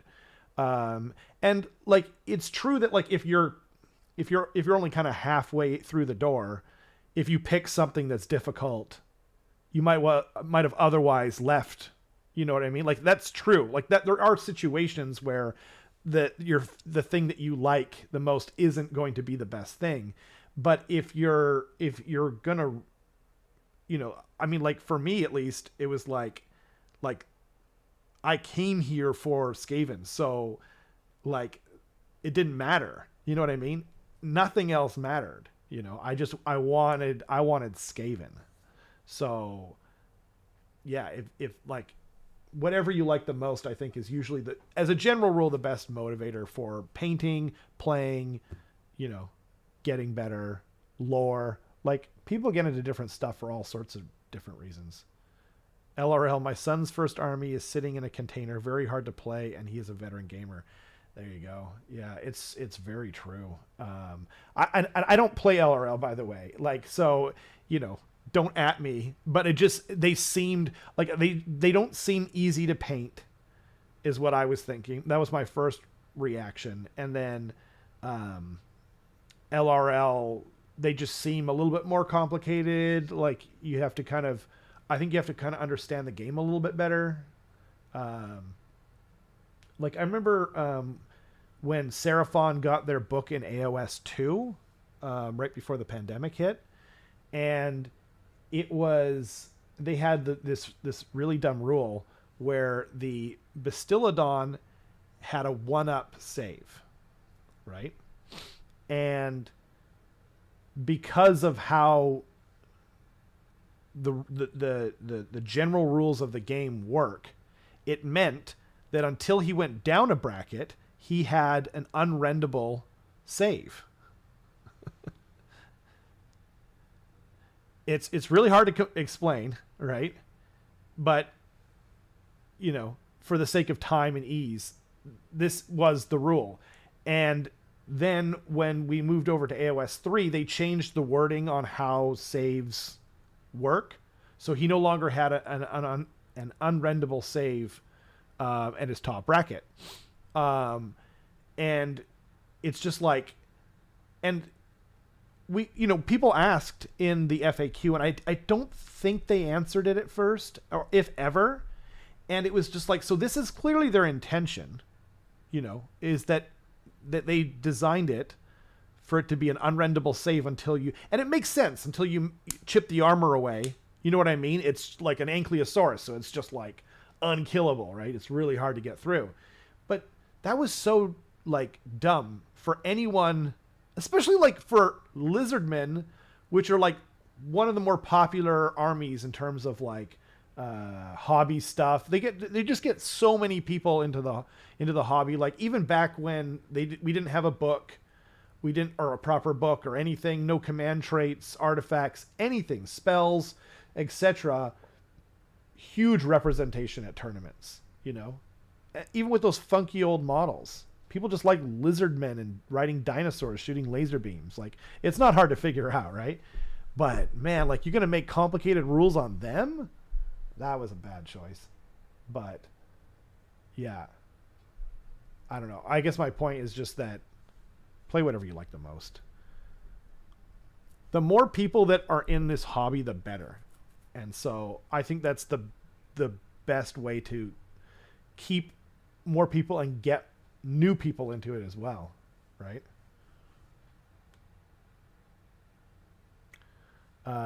Big Ron, I'm going to run 2 in my Skaven list. I must have missed something.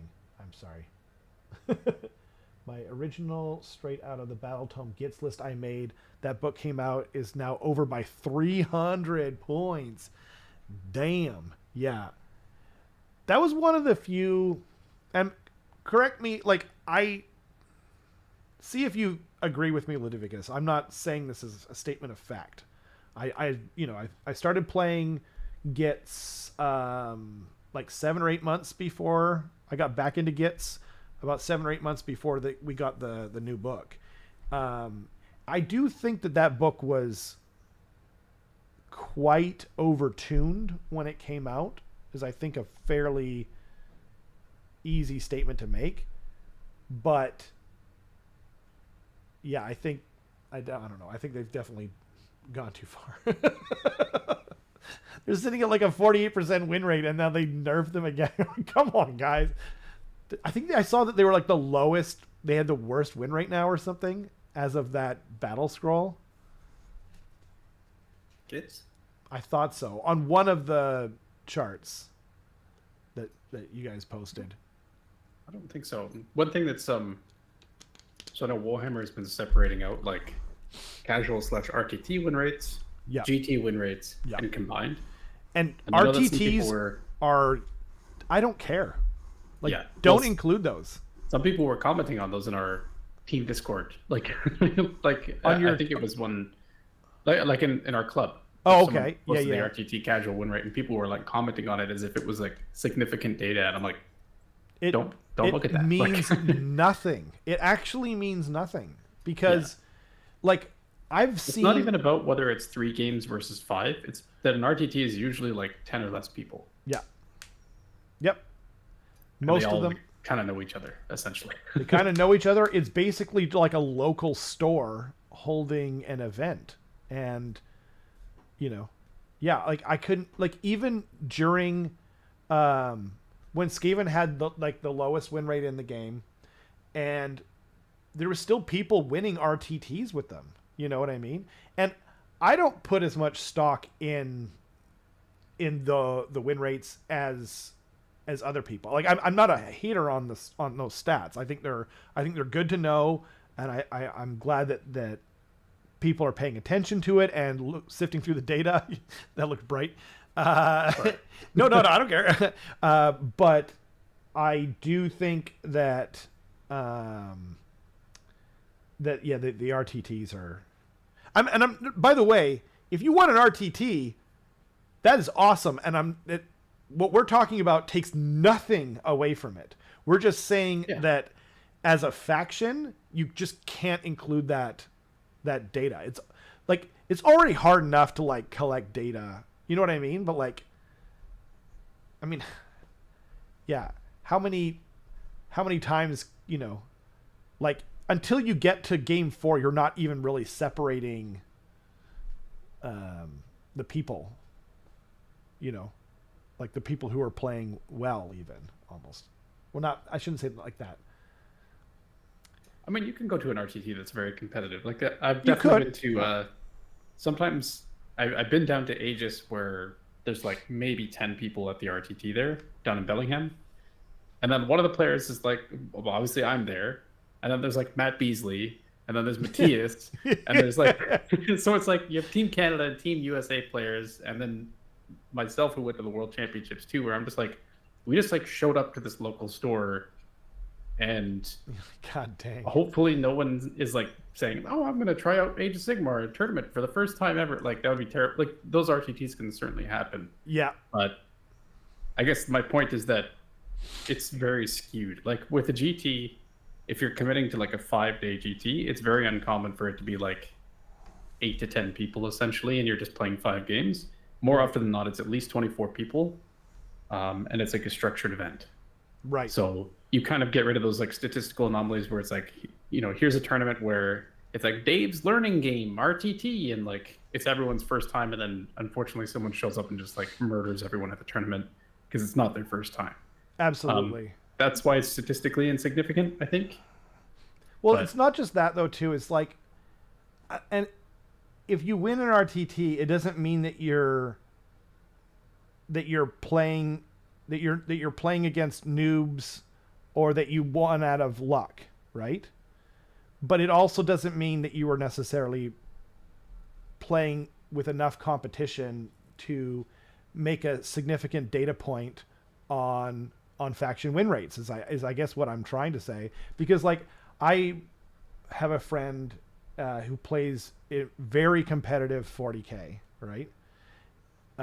Actually, I guess we all know I'm talking about Ryan. But I was trying to keep him out of it. But he was talking about someone who, you know, who like it was like their first tournament or whatever, and they got a bye at one point, I think, and then they played against someone. It was like, you know, their first game ever, and then I forget what else happened, and then like so then they got through. They were 3-0.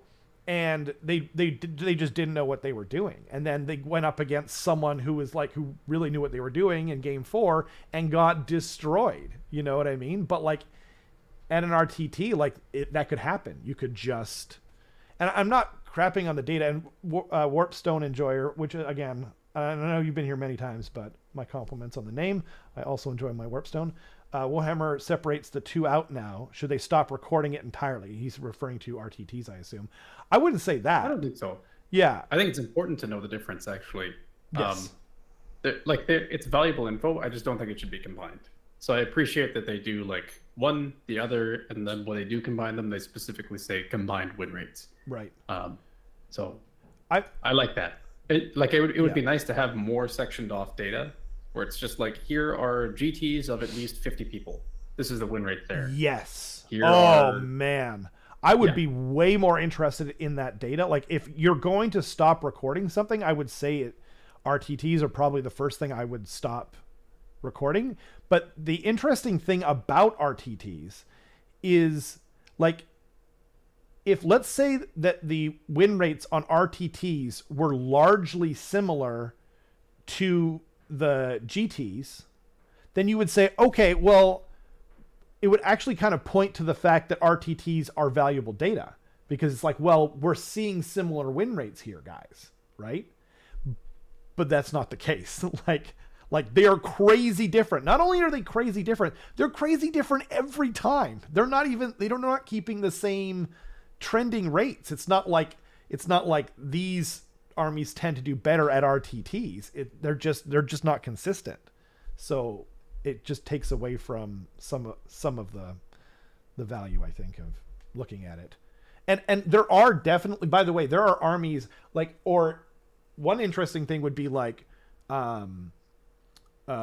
if they were taking if they were looking at like armies that tournaments that are like 1,000 points or less than 2,000 points, that would be an interesting subset of data as well, because I definitely think some armies do way better at different point levels. Like Slaves to Darkness, I think, are really strong at 1,000 points because they're just so hard to kill, and the game's smaller and more compact, and so their lack of movement and other options don't come into play as much.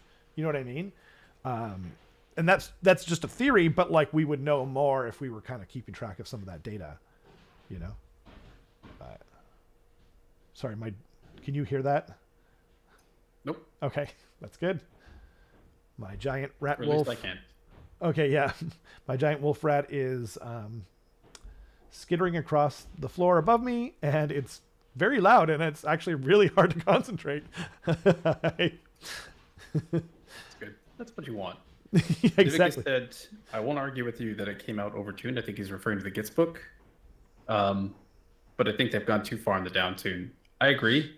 I think one nerf before this one and Gitz were kind of at their like 50-50 sweet spot. Yeah, they were. Where it was like they were like right 48, 52, like exactly. Right in the zone. Yeah. Whereas like I'm not really sure why. I think the reason why because they nerfed bounders. Essentially, they added 10 points to each set of 5, which is a significant nerf. Significant.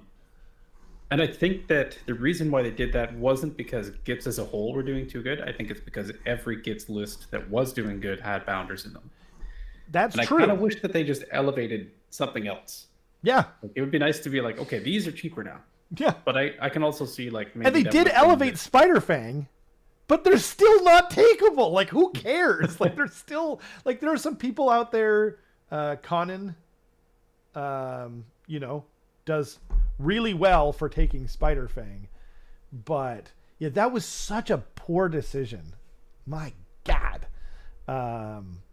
Like, what could they have done? Like, they could have lowered what's his name? Snarlfang's, the wolf riding guys, for example, right? Yep. And like, I agree that we don't want to have like 100% of the lists have the bounders in them, but like you said, like, yeah, that was such a poor choice. Yeah. And I also understand that I'm not like, I might be off the mark on that as far as like what actually would have happened if they elevated something else, because we see with the Seraphon book, anything you give to Coalesced, you're also giving to Starborn, essentially. Yeah. For the most part. So like we saw people like starting to spam Source Warriors, but as soon as they went down in points in Starborn, just because it's like, well, these guys are tough, and they're still chaff, and that's all I was doing with Skinks anyway, so why not? Yeah. And I can get Hoarfrost off easier. Like there's a lot of. So it's like maybe you're just supporting the already overpowered thing by giving it better tools, and they can lean even harder into it or something. So right. I could see that argument, but I don't know if that would happen with bounders, to be honest. I don't think so. Honestly, like, rather than lowers, like, I love Spiderfang, I really like spiders in general. Spider-Man, just arachnids in real life. But to be honest, I would rather they had just done nothing. Like, rather than make Spider-Fang better and make, you know, because they were sitting at like 50% like every freaking time, you know? Like, they really just didn't need to do anything. So, yeah. Next time I would, yeah. I don't know what that was about. Like, oh, they're taking it every time. Okay. But like, you know what else they do? Like, the part of the thing why I'm not sure that it even makes sense is because if you look at like Skaven, for example, right? One of the things that was often being taken was warp lightning cannons. And they've made them cheaper twice now. And because it was just like, well, this is like one of their tools, you know, that does okay for them. Like, it's not like they lowered the stuff that no one ever takes. You know what I mean? So, like, anyway, I won't go down that rabbit hole, I suppose. But, yeah. That scared me a lot when I saw that. Because it's just like, warp lightning cannons are sometimes bad because if you roll a 6, or you roll a ton of 1s when you overcharge them, they just kill themselves. They just kill themselves, yeah. But the thing about super swingy things is that if you add more to the sample pool, it averages out. Yep. So it's like all of a sudden, if you're able to take like 4 of them, yeah, then it doesn't matter anymore if one of them blows itself up because the other one is going to roll a 1 on its power level instead. Sounds delicious. Yeah. Yeah. So that's what's kind of terrifying about it. It's like, okay, you can have the swingy thing, but by having so much redundancy, you're kind of getting rid of the risk.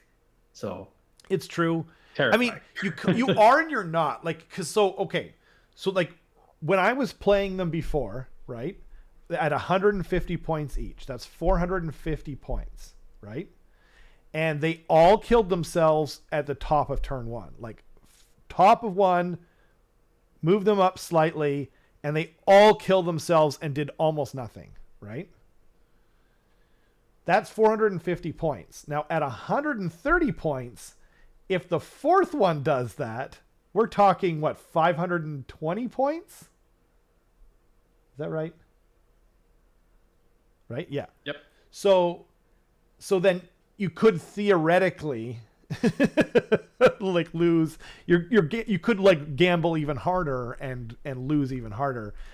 I think for me though, like I think 3 is like a great amount. I do want to take 4 just because I love them so much. They're just one of my favorite things. The bell, cannons, obviously like other stuff that's like everyone's gonna like giant monsters like vermin lords and whatnot. But like the cannons and the bell for me are just so iconic, and part of why I like them so much. So I just want to do it. Like I was taking 3 and 4 cannons in AOS 2 when they were objectively bad. They were 180 points each, and you needed 1 like scryer hero per thing to overcharge it. He couldn't overcharge everything in a bubble. You had to take 1 guy. And granted, you could take the Arch Warlock and do it. You could take the Bombardier and do it.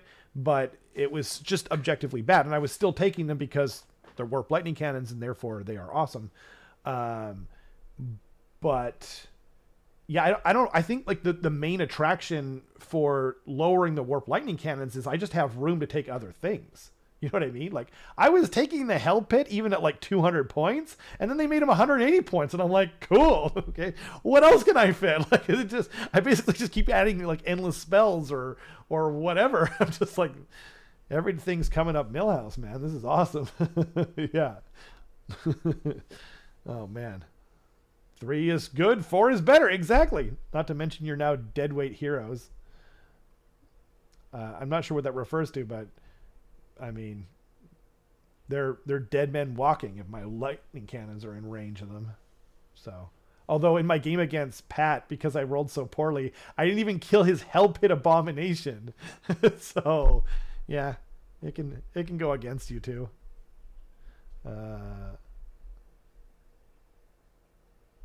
Some internal balance issues here. Yeah, for sure. By the way, his name's Karsten or Carlton.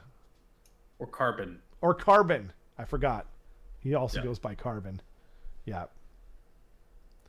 I go by helium. Yeah. That's not true. Rob's getting all my points. That's clearly where they are going. Oh, man. Warpstone says, when all your cannons explode, you're dead weight heroes. Oh, that's true. Yeah, that's true. Yeah. Man, that's kind of the main reason why I was like a little bit down when they only let the engineers overcharge them. Because I just, like, I'll pay more points for the Bombardier, you know? But, because he's a cooler model, you know? But I just never take him anymore because he doesn't know how to yell at them and tell them to overcharge the cannon, you know? Only the engineer knows where the dial is to just crank it up.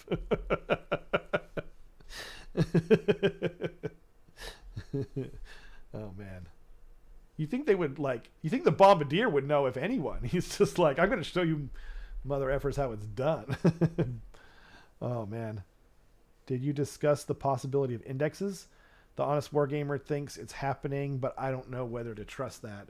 We have, so I know you've been here before, Warpstone, but I think some people would argue that me and Carson have talked about it too much. We've definitely talked about it. We're both, actually, we did an AOS 4 prediction show. Was it 2 weeks ago? I think it was 2 weeks ago. We made like a little doc. Yeah. You made a doc. Yeah. It was awesome. I can maybe share it and have it be viewed. God, that's bright. God. You definitely have that anime look where everything's reflecting off of your glasses. Anyone with the link can view. Link. Honestly, that AOS 4 prediction show was so fun to me. And I didn't even remember like a third of the things that I wanted to say. We definitely both think, to answer your question though, we definitely both think that we're going to index for sure. We haven't done indexes Warpstone since AOS 1 came out. So we went 2 no indexes, 3 no indexes. And so I would be pretty shocked if we didn't go to them in 4th because 40K, for example, had them in 8th edition.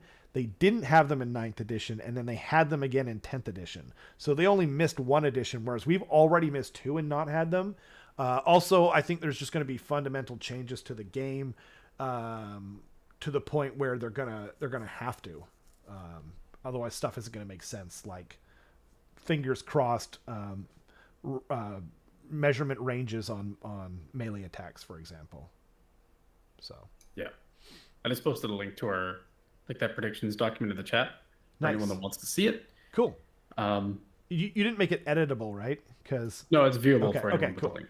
Cool, because we want to go back.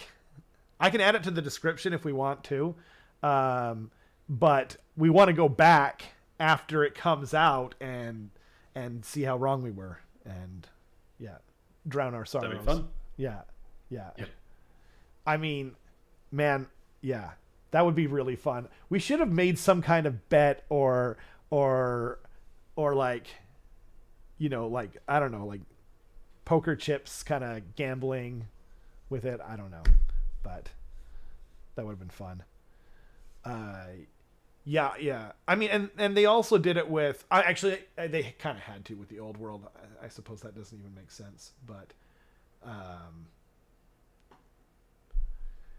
I mean, I guess oh no, that's not true. I was going to say in fantasy, didn't they always do that? But that's not true. Like Skaven didn't even have an 8th edition book. I think on average back then you tended to get 1 book every 2 editions. But they also didn't like fundamentally reset things like they kind of are now. You know what I mean? It's not like they ever got rid of the magic phase in Warhammer Fantasy Battles like they did in the old world and in 40K. So, yeah. Yeah. Yep. I think honestly, us going to indexes is probably like the most sure thing I am about any of the changes coming to AOS 4.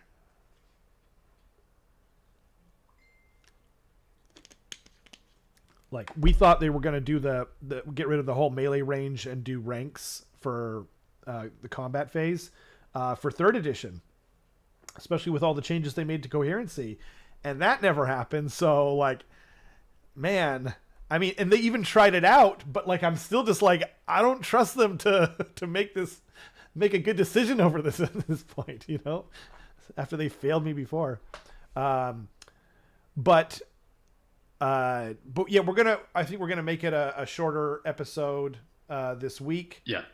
Carson's got a busy day tomorrow, and I got no sleep last night, so I hope I was coherent enough for you guys tonight. Thank you so much to everyone for joining us. We like hanging out with you guys. Sorry if sometimes the chat gets past us, but we really like having you. You guys are always so funny, and you know, and I also, the people who watch afterwards, like a lot of the time the comments are so funny, and they, you know, they're very nice, and they bring a lot of joy and I don't know, fulfillment, I guess, to doing what we do. So, and if you do like it, you know, please hit the like button, throw us a comment, even if you watch the video. It really helps out us. It helps other people find the channel, and it also will help make sure that YouTube knows that you want to keep watching the videos, and they'll keep sending them to you, because I don't get a bunch of stuff that I wish that I did on my other account. So anyway, yeah, thanks to you guys for joining us. Be sure to let us know if you have any questions you want us to put on the. I'm not saying we'll put them on there because we want to keep it short to a certain extent. But if you have a good idea, put it on there, because we'll definitely read it and add it. So yeah. Anything to add, Carson? Or Karsten? No, or Carlton? Or, okay. Oh yeah, that's right. Yeah. Rod? Is that your name? Yeah, that's my name. Yes, for sure. Rib? Roderick, usually. Yeah. Rodney. Yeah. Ronald. Yeah. I usually go by Hey Jerk. But, right. Yeah. Yeah. Me too. Anyway, thanks for watching, everybody. I'm doing the sign off this time. Thanks. Yeah, goodbye.